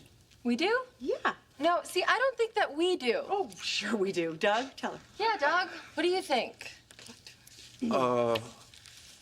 Okay, well, I didn't love the train station. And I don't think Allison liked it at all. And of course, Mr. Stark never saw it because he was outside busy trying to hit a yield sign with an orange. Well, I didn't hit the sign, but I got a jogger in the back pretty good. Here's the thing, you know, we all have opinions, and of course they're all valid, but I think there's one thing we can get behind is I love the train station. Right, Mom, I just thought since it was my wedding, I could have some say in something. Oh, honey, you do. You have say. Yeah, I told you could pick the color of the trim of the invitation, as long as it's some shade of gold. Right, you did, and I picked the lava gold. Right, that didn't work. So I phoned the printer, and I told him what you really meant. Daddy.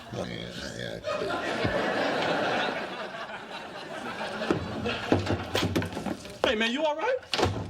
I was taking a nap and I woke up and I had like 30 texts from you. Help me. I'm dying here. Meet me in front of the Liberty Bell with a blunt object.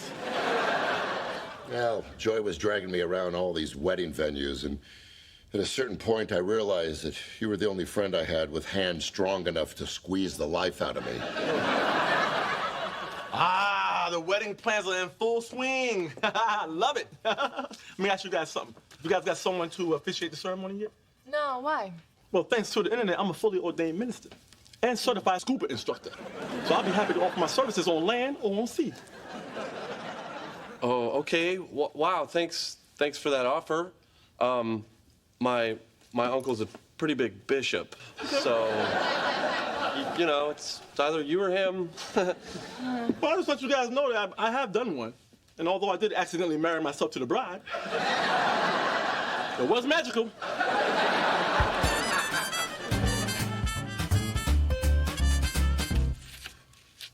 Babe, Do you like these silver bamboo chairs for the wedding? Pull the trigger. Make all my dreams come true. Hey, oh, do you think that we should put one of those disposable cameras on all the tables? That's what the world needs. More pictures of your fat cousins. At least my cousins don't stay with us and wet our couch. Okay, so here is a tentative budget that I've come up with. Yeah. No. You can't just say no. Well, you've delivered your fair share of no's in this bed. I think I'm entitled to one. Sorry, I just assumed that you knew how much weddings cost. And I assumed you knew how very poor we were. Remember when that finance guy projected I could retire at age 81? Come on, we do fine. Honey, just last week you pointed at my paycheck and you laughed out loud. Well, that's not because of the amount. It's just... I just laugh every time I see your middle name. I do. I will say it once again. Merrill can be a man's name. Eddie, this shouldn't come as a surprise to you. We've been discussing this wedding for weeks now. Come on, honey, don't throw that at me. You know I don't listen. All right, look. Let's once and for all get into this. You know I want Allison to have a great wedding just like you do. But this stuff here, we're not even in the same ballpark. Well, what do you want to do? Let's start with the food. Oh, come on. Do we really have to feed these people?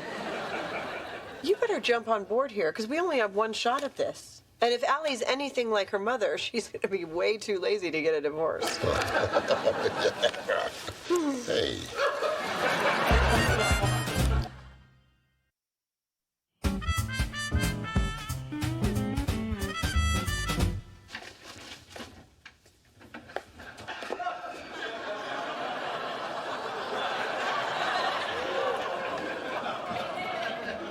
Wow. So much of you, so close to my food. I'm just looking for my midnight fiber, sir. Is that what you wear to bed? Oh, no, I couldn't possibly sleep this restricted. I just threw these on in case I ran into somebody. Thanks for the courtesy thong. Slim pickings. Guess I'll just rock this bag of lettuce. You okay, sir? You seem a little tense. Just all this wedding planning. You know? Joy is just getting all nuts and...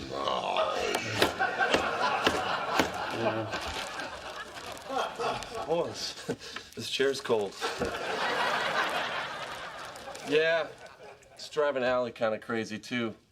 Truth be told, I'm not here just for this crispy treat. Kind of had to take a break from all the scary anger and the hitting. So, Allison's not too happy either, huh? Oh, no, not too happy. Listen, you have to remember, you know, Joy has a lot of ideas in her head, but this wedding is about you and Allison.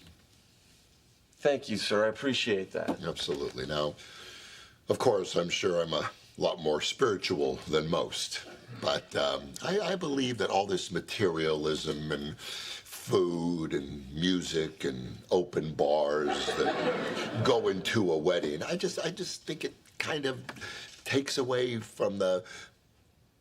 All right, I'm just going to say it. The love. Yeah. I mean, who needs like a... Okay. Let's keep them 10 and 2.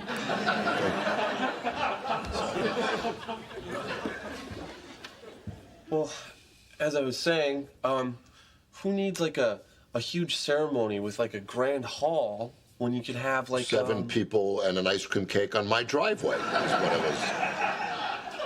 Well, I was thinking more along. Look, let's not get bogged down in the details. Okay, that's not important. I mean, if you want to have this disgusting display of wealth, then go with Joy's idea. If not, let's just keep it simple. Yeah. I mean, when Allison and I first realized we were meant to be together, we were hiking in the Poconos, and we found this great spot called Eagle Rock, and that's where we first made love. And it was so beautiful. It was so simple. And afterwards, a bluebird landed on the small of my back and chirped us a song.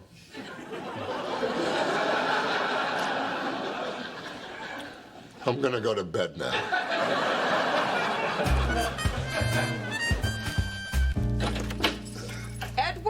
Merrill Stark.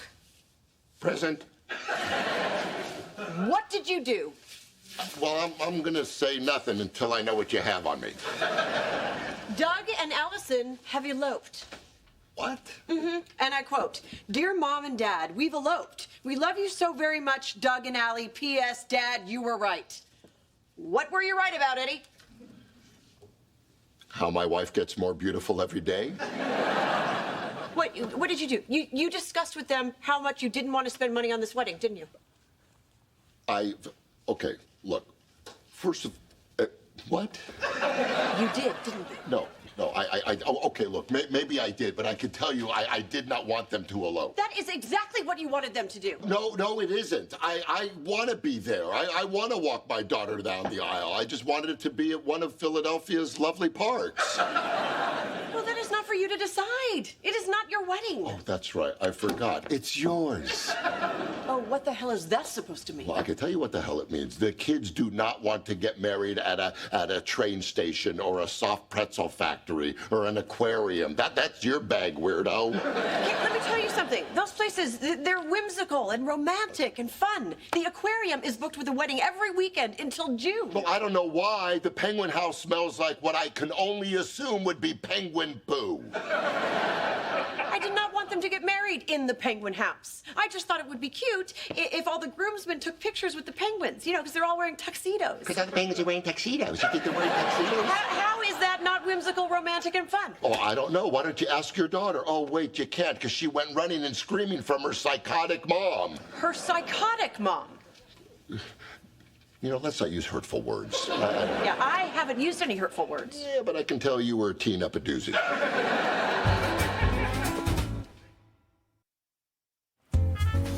Hey, Kenny, we really appreciate you doing our ceremony. Oh, it's my pleasure. But before I marry you guys, per my online oath, I gotta offer you 3 45-minute counseling sessions. Aren't you divorced? Yes. But that life experience gave me wisdom. For instance, never tell your woman that if she thinks she could do better than you, she should. Because she can. And she will. And she did. You know what? Just go away for a minute. We're inside of a car together. But just don't look at me. Just turn away. Keep myself together till we get to the rest stop. Hello? Hey, Allie, it's Mom. You guys are okay? Yeah, we're fine. Listen, Mom, please do not try and talk me out of this. No, I'm not trying to talk you out of it. Allie, I just want to make sure that this is what you really, really want. And it is what I really, really want. Well, it's not what I want. I didn't spend 18 hours pushing you out of me so you could totally bone me on the most important day of your life. There you go. That's a sweet honey that brings the flies back to Mama.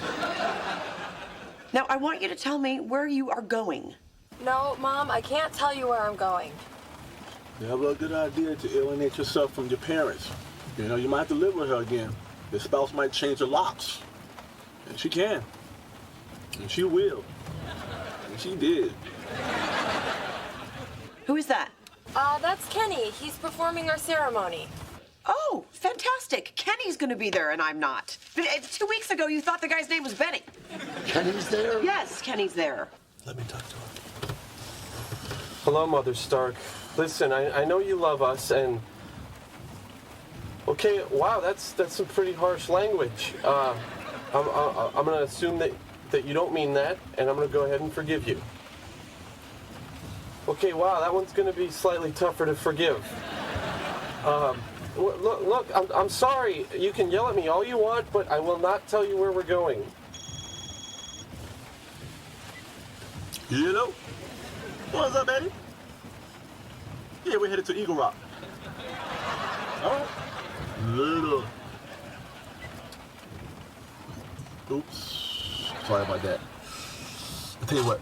To make up for it, I'm going to baptize you both for free. All right? All right. They're going to Eagle Rock. The hell they are. Look, Where are you going? We are going to find them. But it's pouring out there. Oh, shut your pie hole and put on your giant windbreaker. You know, all of this is your fault. My fault? Yes, you sent them away screaming because of your binders and your butter sculptures. Okay, for one thing, they are not butter sculptures. They are ice sculptures, and they symbolize the fleeting nature of life. Yeah, they symbolize hundreds of dollars melting into a puddle. And listen, why have you turned this into your thing anyway? Do you really think that silver bamboo chairs is going to give them a better wedding? Well, you know, maybe that is the point, because I kind of always wish that we had a nicer wedding. I mean, our parents totally cheaped out. Hey, your parents cheaped out. Mine didn't. Oh, that's right. Your parents threw us a fantastic rehearsal picnic. There were 8 kinds of chips. 8! All I'm saying is that we had a cheap wedding hall. The food was disgusting. And your cousin, DJ Steve, he sucked.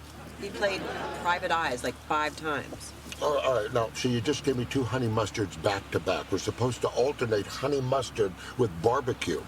Now my mouth doesn't even know what to feel. Oh, I'm sorry. I was focused on missing our only daughter's wedding. I seem to have lost track of your dipping sauce rotation. Oh, all right. Well, just please try to keep your head in the game. Now you're going to have to do 2 barbecues back to back to balance it out. How about I shove all these nuggets up your keister? As long as you alternate honey mustard barbecue, I think it'll be fine. Mm-hmm. Okay, milkshake me. So you really hated our wedding, huh? Babe, the wedding sets the tone for the entire marriage. I want Allie and Doug to go out into the world and into their life together in a special way. That's why I want the nice chairs. I don't want them to have a $2 folding chair life. Like we do? No, that's not what I meant.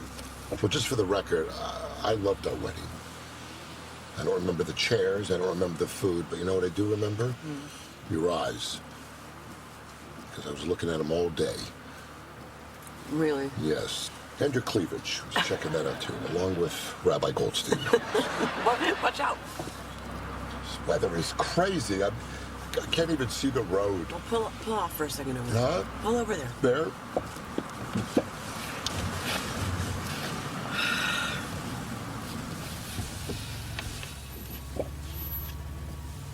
Can't believe we're actually gonna miss Allie getting married. I'd have to be so controlling. Come on, you're not that bad. It was my fault too. I mean, why'd I have to be such a cheap bastard? This is the part where you're supposed to go, oh, you're not that bad either. You're not that bad either. You know, I may not have loved our wedding, but I sure do love the guy I married.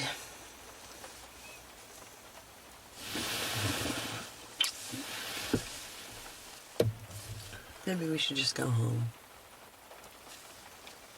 No way. Our daughter is getting married on this mountain, and I will be damned if her mother is not going to see it happen.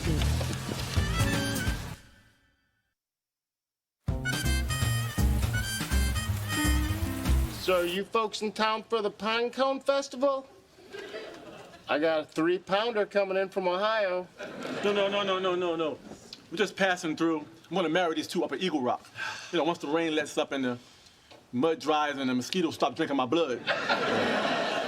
Don't you worry, sweetie. Once I drain the van and we get back on the road, you and I will be married before you know it. Allie. Oh, hi. Mom, Dad, what are you guys doing here? Well, we went looking for you guys and we saw Doug's van. Hi, Doug. Hi. Listen, I don't care where you get married. I just want to be a part of it. Yeah, me too. But you know what? I think we should do it after the storm because I'm a magnet for lightning. Yeah. Absolutely. When it stops raining, we can all hike into the wilderness and stop by Eagle Lake and have a family cleanse. Hey, Kenny, only immediate family, though. I'll get over it. Then after the cleanse, it's just a brisk 3-hour hike to base camp and a 1/4-mile vertical free climb up to the summit. So we may want a carbo load. Oh, and keep your head on a swivel, because it is bobcat season. Well, like I always say, it isn't a Stark wedding without somebody getting their genitals mauled.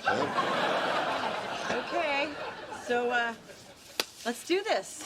All right. All right. No. Why? What's wrong? Everything is wrong. I don't want to get married on Eagle Rock. Whoa, you don't want to get married on the first place that we made love to each other? No. And what is up with you and doing it outside? I mean, at first I thought it was kind of spontaneous and fun, but then it was just like over and over and over and over and over and over. Okay. You trying to tell me that you'd rather make love inside? What? Yeah, Doug, I would. I don't like doing it on rocks. I don't like doing it on the sand. And I really don't like doing it on your natural vine hammock. Okay, so you're telling me you're not aroused by the sensual textures of nature? Excuse me, I see you have guns here. Do you sell bullets? Doug, listen, I just want to have a normal wedding with the people I love. Oh, honey, I'm so happy to hear you say that. I'm so sorry that I was so pushy. Yeah, and you know what? I'm sorry that I was so cheap about what it was going to cost. I want to tell you both that I am prepared right now to pay up to $1,000.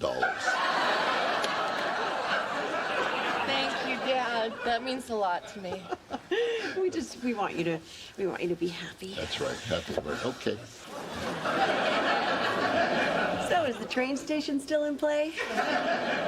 Okay, look, honey, they're not going to get married on a train. No, they're not getting married on the train. They're on the platform. Did you not read the literature? Mom, it's not who I am. Well, what, are you too good for a train? I don't Okay, understand. look, You never ridden a train before? Okay, let's put the lid on the crazy. We're trained people. I don't know. What is so wrong with the train station? I don't get it. Listen, it's all going to be okay. She's not well. Hey, I just had an interesting little chat with Gus over here, and I'm pretty sure he's gonna kill us. Let's hit it!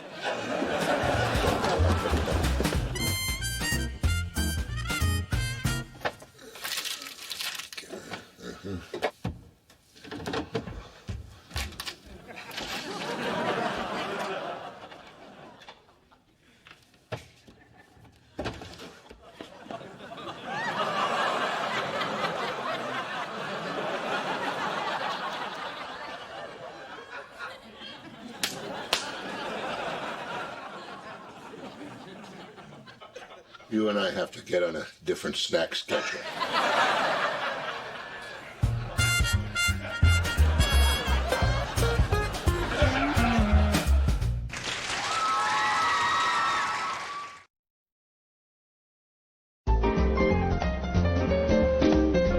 All right, your suspense is over. I've chosen the school musical. You want to guess what it is? No. Okay, I'll give you a hint. Meow. I don't know. Raisin in the Sun. What? No. Meow. Something with Nathan Lane. No. Meow. Meow. Cat on a. Cat on a. Crying out loud. A cat on a hot. It's a roof. No, not Cat on a Hot Tin Roof. No, Cats, the musical. Do you guys know anything about theater at all? Maybe we haven't met. I'm Eddie Stark. Stop it. It's going to be an extravaganza, the likes of which the multi-purpose room has never seen. Got an idea for you. Why don't you get the kids to round up some stray cats and then shave them to make the costumes? It's funny. No, it's not funny. It's disgusting. You should be ashamed of yourself. And yet I'm not. Come on, Troy. Theater is something we had before we invented television. Yeah?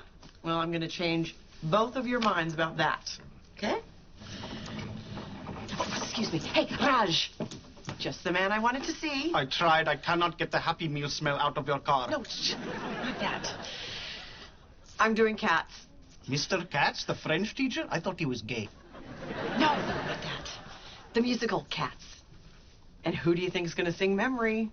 You're going to do it? Yeah. Oh, how did I guess? So what does this have to do with me? Oh, I'll tell you what it has to do with you. I'm going to need all of your mop heads. I want to add them to the costumes for gritty authenticity. So you want me to mop the gritty floors with a stick? Yeah, you don't mind, do you? No, I like coming here at night and cleaning up after these filthy children without the proper tools. Nothing makes me happier. And I'm glad that children dressed as cats are more important than the dead one I found in the cafeteria. Thank you.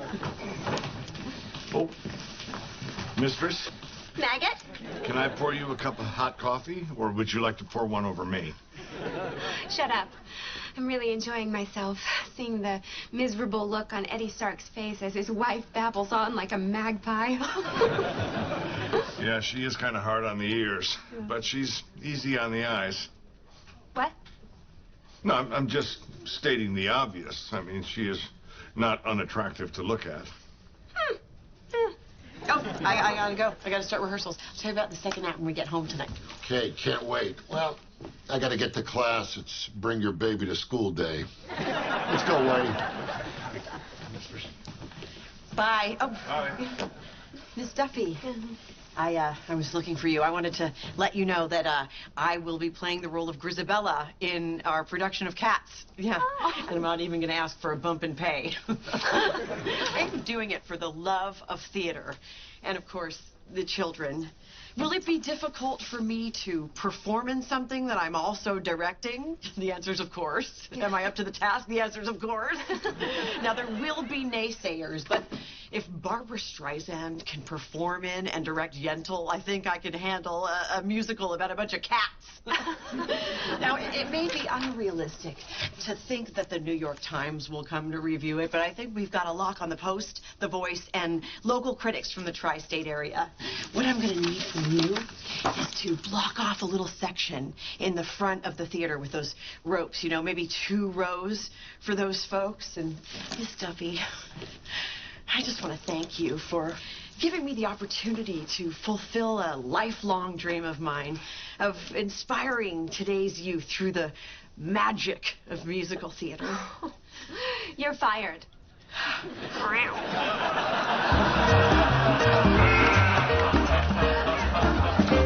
You believe it? Well, look, not like I want this conversation to go on, but can you come up with one reason why Duffy fired you? No! Not one. I was just standing there. I was talking about cats, and then absolutely out of the blue, she says, "You're fired." You know what the worst part is? Having to hear about it? She replaced me as director with that giggling little nitwit from the music department. Oh, you mean that little Trisha Sunshine, the one who's always cheerful? Yeah, the bitch. You know, Duffy's gonna miss me. The play is gonna suffer. Can't wait to read the reviews. I hope the children get trashed. Well, you transferred all the anger out to the kids. It's like you've been teaching for years. Yeah, screw them. What are you gonna do, Eddie? You need the money from that job. Oh, you'll get another job. Yeah, it took me forever to get this one. Yeah, but now you've changed and you've grown and you've got a new set of skills. I mean, any company would be thrilled to have you. Yeah, I do bring a lot to the table. I mean, I don't have a degree, so I'm cheap. There you go. You're cheap. And I have a lot of opinions. And I'm not afraid to tell someone how to do their job. Who doesn't love that? Oh, and you know what I know how to do now? Fold a flag. Plus, I think outside the box. I mean, who rewrote Cats and put in a dog? You put a dog in Cats. Dogs are the natural enemy of cats. Conflict. Why did it take me to think of that? Because only you have the courage to tamper with success. Exactly. And you see, with your help, it could have become the longest running show on Broadway. Thank you, Eddie. That is exactly what I needed to hear. You know what I'm going to do? I'm going to go online right now, and I'm going to find myself a new job. That's my girl. I'm going to show Duffy that Joy Stark is a winner. Can do anything. Anything at all. How do you turn this damn thing on again? Lift up your shirt.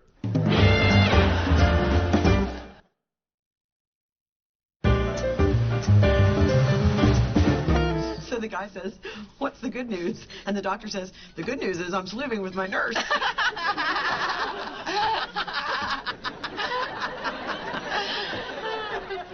So, how's the job hunt going? Oh, it's terrible. I've been at it for days now, and nothing. I mean, you have to have a master's degree to answer the phone. And those fake references didn't help? No, they did not help at all. I think all the telephone numbers starting with 555 was a definite giveaway. Simona, I thought I was going to be a winner. I'm just a loser. What are you going to do now? I'm sorry. Isn't this the part where you say, "No, you're not a loser"? Oh, I'm sorry. No, you're not a loser. So what are you going to do now? You know, the usual. I'm gonna cry, I'm gonna eat, I'm gonna lash out at others. By the way, I hate that blouse. Oh, that's good. That's good. Just let it out. Oh, hey, you know what? Steven is looking for an assistant. Really? You've been sitting on that for 20 minutes? Well, it just occurred to me. He just lost the one that he had. Oh, she quit? No, she died. Oh, that's terrible. How? She was trampled by clowns. She was not. Yeah, she was. How does that even happen? Oh, well, she had coulrophobia. That's the fear of clowns, I know. And she tried to get over it through immersion therapy by riding on an elevator filled with bozos. But before she could get to the top floor, she started screaming like crazy, which panicked the clowns. And when the doors opened, they stampeded out of there and crushed her to death under their giant red shoes. Is that really true? Nah, she had a stroke. But it is true that Steven's looking for an assistant. Oh, thanks. But do you think he'd consider me? Consider you? He'll hire you. I'll make it happen. Oh, wow, Simona. Do you wear the pants in that marriage? As long as he wants to get into them, I do.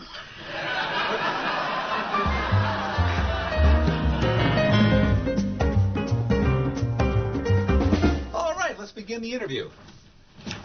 Wow, so formal. Steven, you've known me forever. Yeah, as a friend, not as my executive assistant. Oh, executive assistant. I like the sound of that. Yeah, it's great, isn't it? Yeah.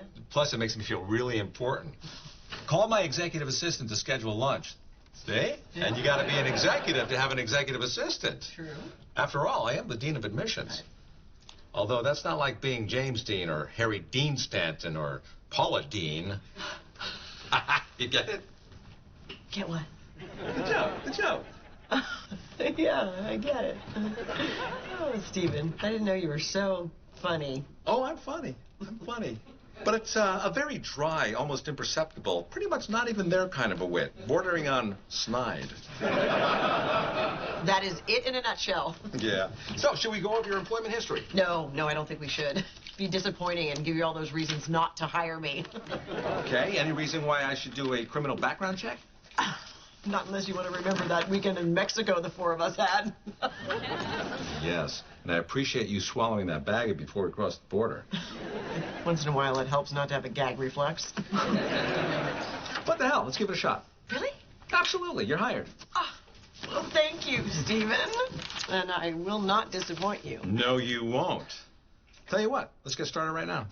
Right now? Sure. Okay. Yeah. For your first task, I want you to run down to the coffee shop, get me a mochaccino with 3/4 of a teaspoon of sugar. 3/4 of a teaspoon. Yeah. And not a grain more, and I'll be able to tell. Okay. Oh, this is going to be fun. I'm excited. Yeah. I'll tell you what, put it in my real coffee cup right here. Okay. And rinse it out first. Okay. Don't use soap. That'll leave an aftertaste. Club soda. And don't wipe it out with paper towels from the bathroom. Okay. I'm just kidding. Oh. But don't.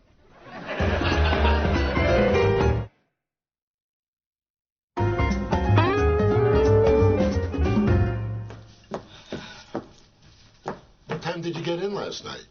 Midnight. Why so late? Because I had to reorganize all of Steven's files. Why? His old assistant was Israeli. All the files went from right to left. It's that bad, huh? Oh, please. He's always telling all these jokes. Well, Steven can be funny in that very dry, almost imperceptible, pretty much not even there kind of way that borders on snide. I think you give him too much credit. Do you know what he did yesterday? We got an application from a rich kid. He called him Richie Rich and then laughed for like 3 minutes. Well, not only is that not original, but it's not even close to being a joke. I know. He doesn't tell jokes. He says anybody can tell jokes. He just gives you an area where a joke might be, and then he expects you to laugh as if there's actually a joke there. Like Dane Cook. Exactly. You know what the worst part is? In my free time, he has me doing all these personal, stupid errands. Right now, I have to go to the dry cleaners to pick up his underwear. Who dry cleans their frickin' underwear? Skitters.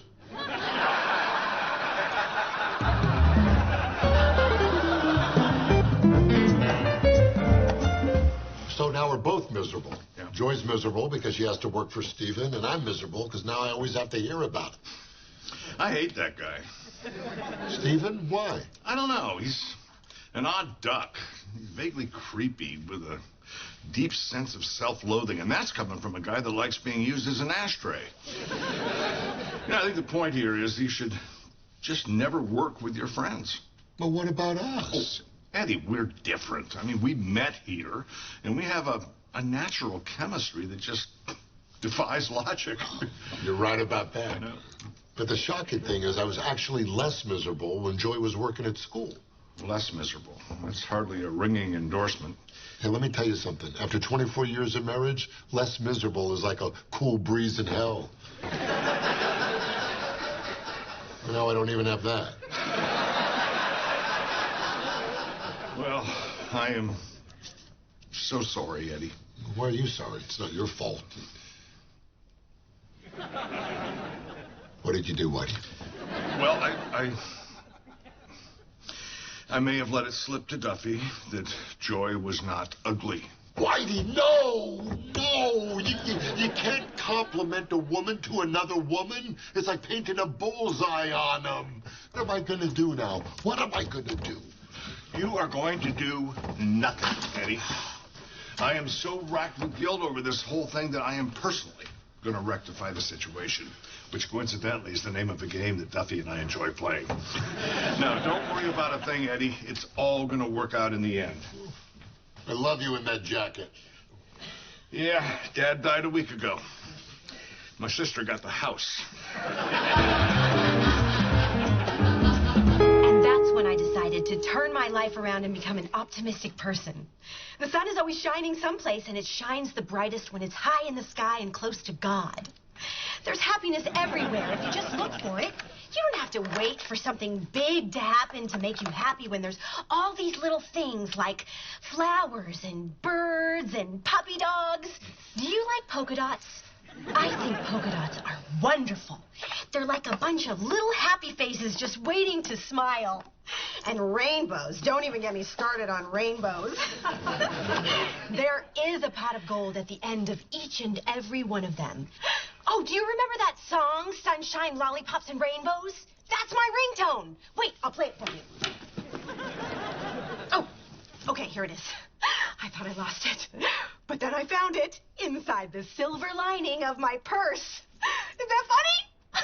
There really is a silver lining in my purse. Oh, Tricia, you are so fired. What? You're fired. Now find the silver lining in that, you psychotic bitch. Get out. Well, I'm going to take this as an opportunity. I'm going home to make lemonade.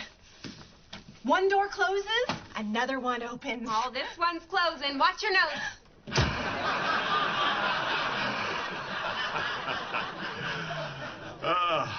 What do you think?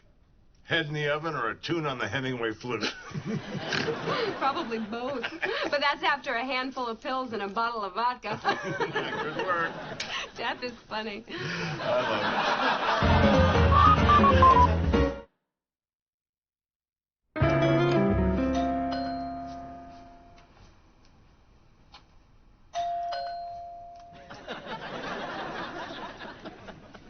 Really? Hey, Whitey's here. Great news. Little Tricia Sunshine's in a diabetic coma. Turns out she went home and overdosed on lemonade. Now your old job is available. Wow. Trisha's in a coma. Sometimes you just get lucky. Oh, you know what the best part about this is? Now I get to tell Steven that I quit. Okay, well, you just better make sure you get your old job back first. Right. I gotta go convince Duffy to hire me back. Just wish I knew why she fired me in the first place. Maybe somebody said you were pretty. Who would say that? Maybe I did. You said I was pretty? No, I would never say that. I think the exact phrase was not unattractive. Well, that's the same thing as pretty. No, it's not.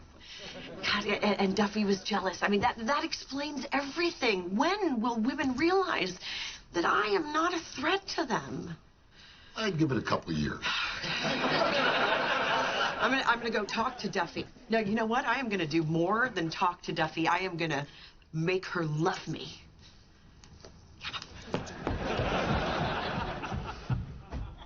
Dad's sweater? No, Mom's. My brother got her skirts.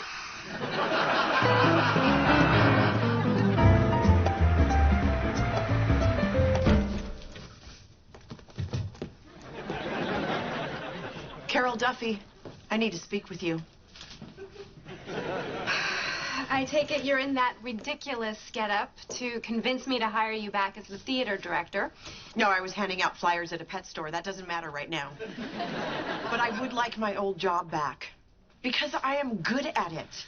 And I do it well, and I do it with passion. And Trish is in a lemonade coma. Don't make me smile. My lips are chapped. So can I have my job back? Ugh. Well, the kids in the drama department do really like you. But they're mostly gay boys and the deluded, overweight girls with no gaydar. So, let me consult with my colleague. What do you think, Whitey? Do you think Joy is an attractive candidate for the job? Oh, absolutely not. Are you positive? Look at her. Yeah, well, you got a point. Okay. Yeah, you're hired. I am. Oh, thank you. Thank you so much. And to show my appreciation, I am going to give you all a little preview of the play by singing the song that you've all been waiting to hear. Memory from Cats by Sir Andrew Lloyd Webber.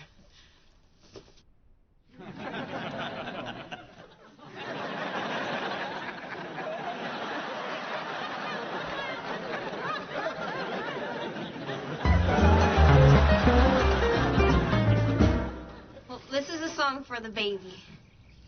And a 1, and a 2, and a 1, 2, 3. Hey, little baby, before you go out the utero, I want you to know that the world is great, and we can't wait to welcome you to it. The world is great, and we can't wait to welcome you to it. And this is how we do it. Don't be a little bug, no, no, no. Cause if you do, the earth will be no more. And remember to smile all of the while, and turn that frown upside down. Like this? Yeah. Yeah, homie. Hey, let me in. I got one. Oh, okay. Okay. Don't hire a friend, it's no fun. Cause when they quit, they'll leave you stranded with no one to get your coffee the way you like it. And you feel like a loser jackass when you're really an executive, damn it. Hey. My turn. I got something to say to the baby. And old Whitey knows what he's talking about. This world is a trap. No one really gives a crap. Take my advice, baby. Don't come out. Okay, we're gonna go inside now. Without you guys.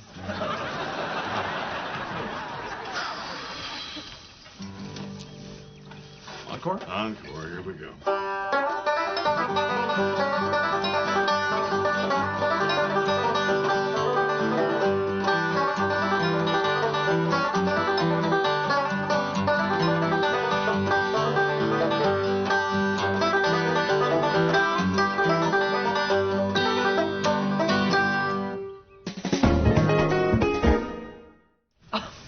Wow, so formal.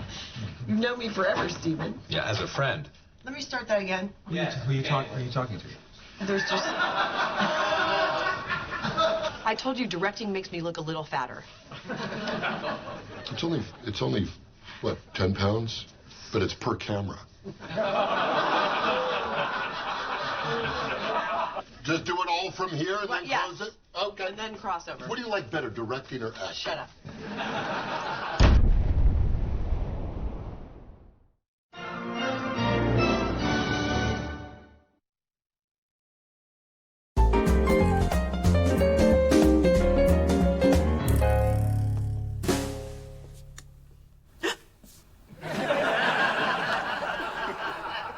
Oh, sweetie. You look like you're waiting for Greenpeace to roll you back into the ocean. What are you doing up? It's so late. I can't lay down. It's like trying to sleep under a boulder. You want me to make you an omelet? Where would I put it? There's no room inside my body for anything but this baby. You know, this is the part that they don't tell women about, because if we knew that we were going to feel this way, We'd all be lesbians. Too late for that. No, it's never too late for that. Mom. You know what? The minute you see this little guy, the memories of all this are going to disappear forever. Really? No, not really. This whole birth process has a way of sticking with you. But it's worth it. Yeah. Can't wait to meet this kid. I know, me too. You know, maybe Veal don't have it so bad. They get massaged and fed dairy products and beer all day. Oh, just like your grandmother. I got it. Hey, Raj, what are you doing? I thought you gave up this job so you could work at the school. I've got 7 jobs, each one more humiliating than the last. Good thing I don't have a day off, otherwise I'd kill myself. Yeah. Okay, take care. Thank you. Guess what just arrived? What? It's my book from the publishers. Hot off the press. Look at that. It looks like a blimp. Yeah, well, that was the idea, honey. Sort of, the Hindenburg. They decided to make it a kid's book, so they made it in the shape of a blimp. Yeah. God, it smells good. What are you talking about? He's right. It smells yummy. It's covered in some kind of coating. Why are you licking the book? Because it's delicious. You're right, Dad. It's really good. Look at that. It's part of their Lick and Learn series. 12 different flavors. It's completely covered in sugar. Mine's cherry. Mine's banana. Mine's chicken. All right. Everybody stop the licking, okay? I never agreed to a candy-coated book. It was bad enough that they took my beautifully researched epic, which, by the way, I was going to title The Definitive Story of the Hindenburg, and turned it into Benny the Blimp. Come on, babe. Look on the bright side. Oh, there's a bright side? Yeah, if the book doesn't sell, we can always hand it out at Halloween. Hey, I'm licking your face.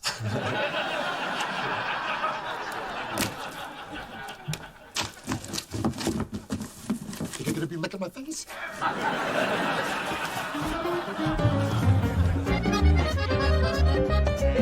So do we love it? No, we do not. I said I would do it as a kid's book, not as a piece of candy. Eddie, what can I tell you? The Lick and Learn series is flying off the shelves. We cannot even keep the books in the supermarkets, and it comes in 12 flavors, and the kids will not rest until they try them all. How did this happen? Well, our foray into this was with the Very Silly Centipede, which only came in lemon and peanut butter. Fortunately, we managed to settle the anaphylactic shock lawsuit before it hit the press. Miles, making my book edible devalues the literary significance of my work. Let's cut the crap, Eddie. Really.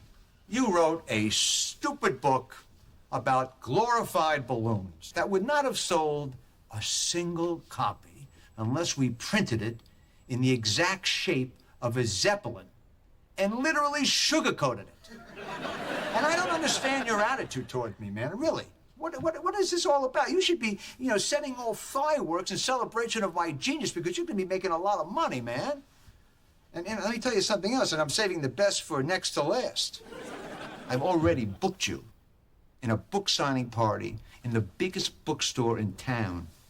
Signing? I think you mean tasting. Focus, Eddie. This book signing also features the one and only best-selling author of multiple children's books and movie star, Jamie Lee Curtis. What? You mean the Trading Places Jamie Lee Curtis? Both of them. Isn't it fantastic? I don't know, Miles. This is starting to sound like a stunt. You're right, Eddie. We don't need to do a stunt. Why don't we just, dump the movie star and we could bill it as, come see the high school teacher, Eddie Stark, and his lickable blimp book. That ought to pack him in. All right, I'll do it.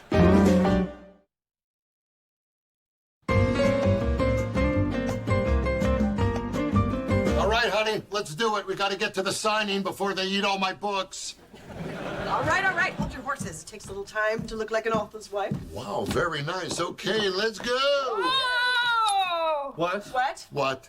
I think I'm having a contraction. Well, honey, look, we've had a lot of false alarms. What makes you think it's a real contraction? I think so because everything in my body just contracted. Well, that's okay, baby, because you don't really have to worry until they become closer together. Oh! Daddy, I think this is it. We gotta go. Okay, look, this is what we'll do. I will take you to the hospital, and then I'll just run by the book signing, and then I'll be able to just... okay, look, we'll all go to the book signing, and I'll sign a couple books real quickly, take a couple... Hey! All right. Let's go.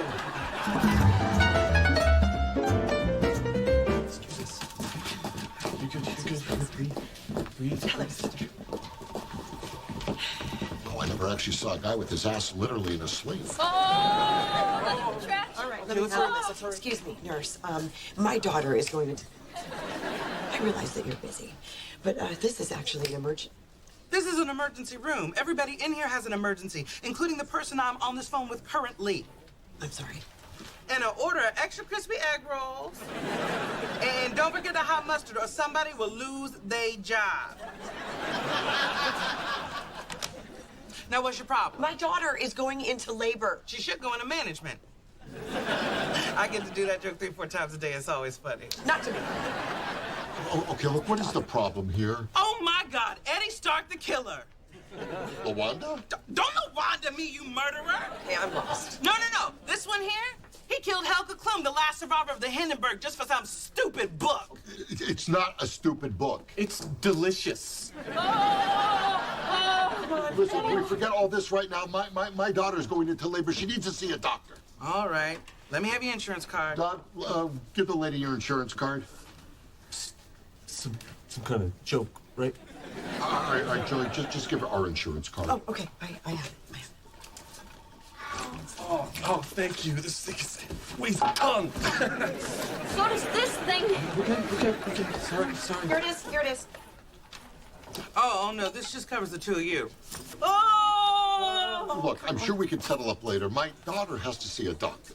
Apparently, you have never been in a hospital emergency room before, so let me break it down for you. Unless you are an illegal immigrant, you're going to have to pay. Buenos dias. Buenos dias. Okay, take me to the hospital and pronto, Tonto. You again? Don't call me Tonto. I'm Indian, not Injun. You make dot jokes, not feather jokes. I'm sorry, have we met? 1,000 times. Now, which hospital did you want to go to, you racist cow? St. Mark's Hospital. You know, the one with the richest Jewish doctors. I'm single, you know. What a surprise. What happened to your husband? Well, my first husband, he died. Oh, by his own hand, I'm assuming. Well, nobody's proven that yet. And my second husband, he ran off with a hua. Well, he probably figured he was paying for it one way or another. Okay, let's move it, Slumdog. I gotta get to the hospital. And get this magic carpet in gear. What a delightful turn of phrase, you ignorant toad. It's a good thing we're going to St. Mark's. Coincidentally, I have to deliver this Chinese food there. Another one of my humiliating jobs. Well, I admire your ambition. You know, a lot of your fellow countrymen would just be satisfied making Slurpees. It's what I do on the weekends. Graveyard shift, or as I like to call it, please don't shoot me, just take all the money.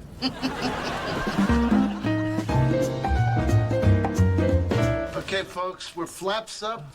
We're ready to go. It's showtime. Who wants a ringside seat? I do. Me. Me too. Yeah.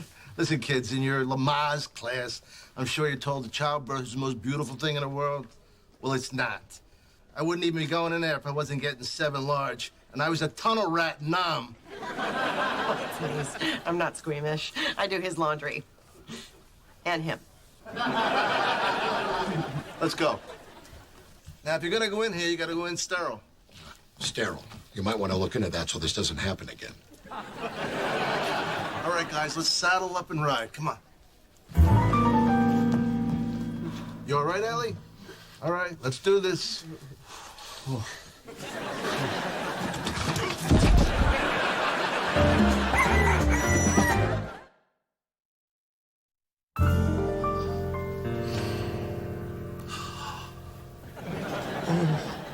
Wow, it's true. The Lord is a black woman. You passed out and took Betsy here down with you. Now, come on, guys, I need these gurneys. I got 2 gunshot wounds and a failed parachute on the way in. So get up and get out, because the only way you're staying here is if you get hurt, which you will if you don't move. You got 5 minutes. No. Wait, come on. Take it easy. Are you okay? Yeah, Okay. I think so. Okay, good. Now listen to me. You're about to become a father. The real F word. Your life as you know it is over. You have to start acting responsibly. What about my dreams and my goals? Over. Yeah, but I have this plan to build a biodome in the Amazon. Finished. Okay. So what's it all about? I'll tell you what it's all about. You're going to have a lot less fun, but a lot more joy. Oh, there you are. You pansies. Come on, you're missing everything in there, you two. I mean, the baby's not born yet, but Allie's water just broke, and it was just, it's amazing. Gabagool, he's telling jokes, he's keeping it light, trying to make Allie laugh, and oh God, and there's sounds coming out of my daughter that I will never unhear, but oh God, it's just incredible. I mean, I've done it, but I've never seen it. Oh God, I gotta get back in there and see how this comes out. I mean, literally, how this comes out. Joy, Allie, where's the baby? It's my mother. I can't. I don't have time. Wait. Would you rather be in there or go get her? What else you got? Okay. Go. I'm gonna go back. Wait, Doug. I know that you want to go back in. I know that your heart is in the right place, but it's not going to help Allie at all to see you pass out again. So I think that you should stay right here. Yeah, you're probably right, Mrs. Stark. Hey, call me Mom. All right, just take it easy, Donna. She's in labor. The baby's coming in. I know, but I can't help it. I'm a wreck. I'm nervous. Okay. Excuse me. Hey, Raj. You gave me $10? Yeah. Well, keep the change. On a fare of $9.90? You're welcome. Look, if you want to get rich, go on Who Wants to Be a Millionaire. Your people are good at that. Ooh, are those my egg rolls, honey pie? Yes, they are, my darling. I'll tip you later, handsome. Yes. Well, are you two a couple? Easy, Donna. I think it's wonderful. Keeps them both out of circulation. Keep pushing, Allie. Keep pushing. Come on, we're in the home stretch. Come on, honey, you're almost there. Mom, I didn't know it was going to be this tough. Did you go through this with me? Sure did. 17 hours. Oh, then I owe you an apology. I am so sorry. Babe, it wasn't your fault. Oh, no. I am sorry for all of the grief I have put you through. I'm sorry for the time that I stole your lipstick out of your purse when I was 12. And I'm sorry for the time that I charged all my friends $5 to come in and look at you while you were sleeping. Breathe. And I'm sorry for the time that I broke your favorite music box and blamed Daddy. And I'm sorry for the time you had to come into school when I told all my teachers that you gave me cigarettes and whiskey for breakfast and you never gave me cigarettes and whiskey bottles do look a lot like maple syrup bottles. It was an honest mistake!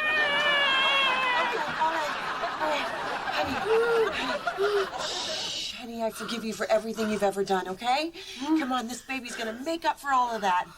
This is it, Allie. Baby's coming. Don't let go, Mom. I won't. I'm right here, baby.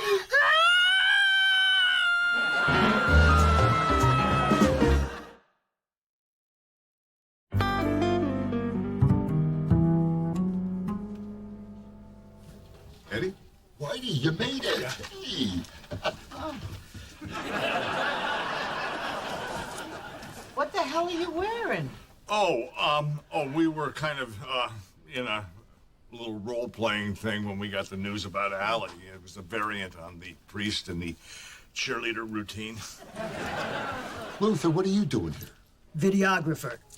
I take all the low angles. That's where the money is. And why are you all handcuffed together? I don't want to talk about it. Well, no, we were just wondering. I said I don't want to talk about it. Do you know how long it took us to find a cab? Somebody lost the key. Well, technically, we know where it is. It's just we can't access it until after coffee tomorrow morning.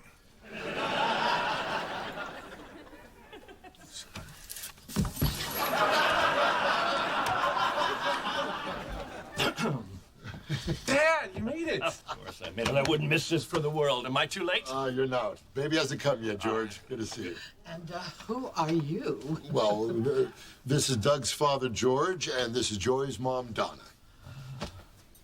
Enchanté. Oh, Spanish. And this is my friend, Tina? Tina. Yeah, that's right, Tina. And who's that? Oh, this is the clown I bought for the baby. Oh, you brought a clown for the baby? No, I bought a clown for the baby. Come on, do that thing. You see, now that's very funny. Kids love that. Hey, he's here. Mother, son, and G-Mama are doing fine. I'm not even gonna ask. Come on, let's go see you. Let's go.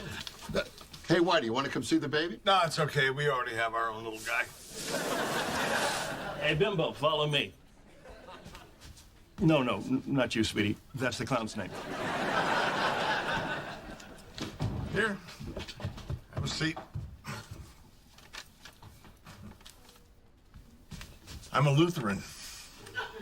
I'm a prostitute.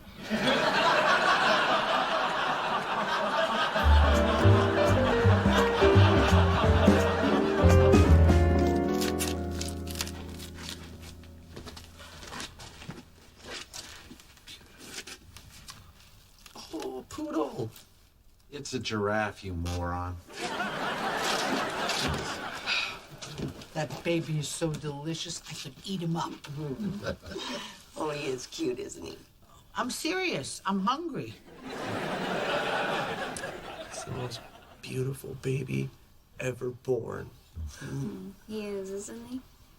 He takes after his daddy. Hey, you guys picked out a name yet? We have. We're gonna name him Eddie. Wow. Well, Eddie is a beautiful name. It's perfect. Well, I'm very honored. Thank you. It's fantastic. Eddie? Meet Eddie.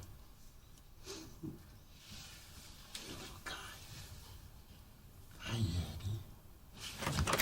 Eddie, Yes, credit card was declined. I think she's talking to you. I'll get this one. How much is it? $11,000? You take cash? We sure do. And throw in a bottle of Vicodin for me. Hey, little buddy, sitting all by yourself in your crib. Your mama and your papa watching Blu-ray movies while you make them a gift.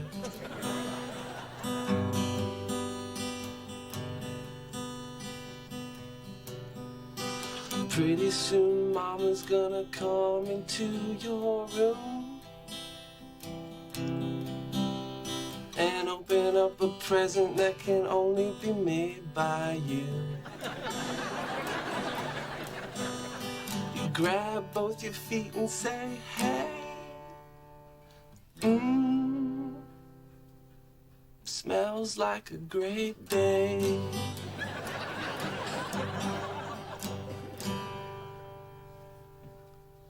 Have a great day, buddy.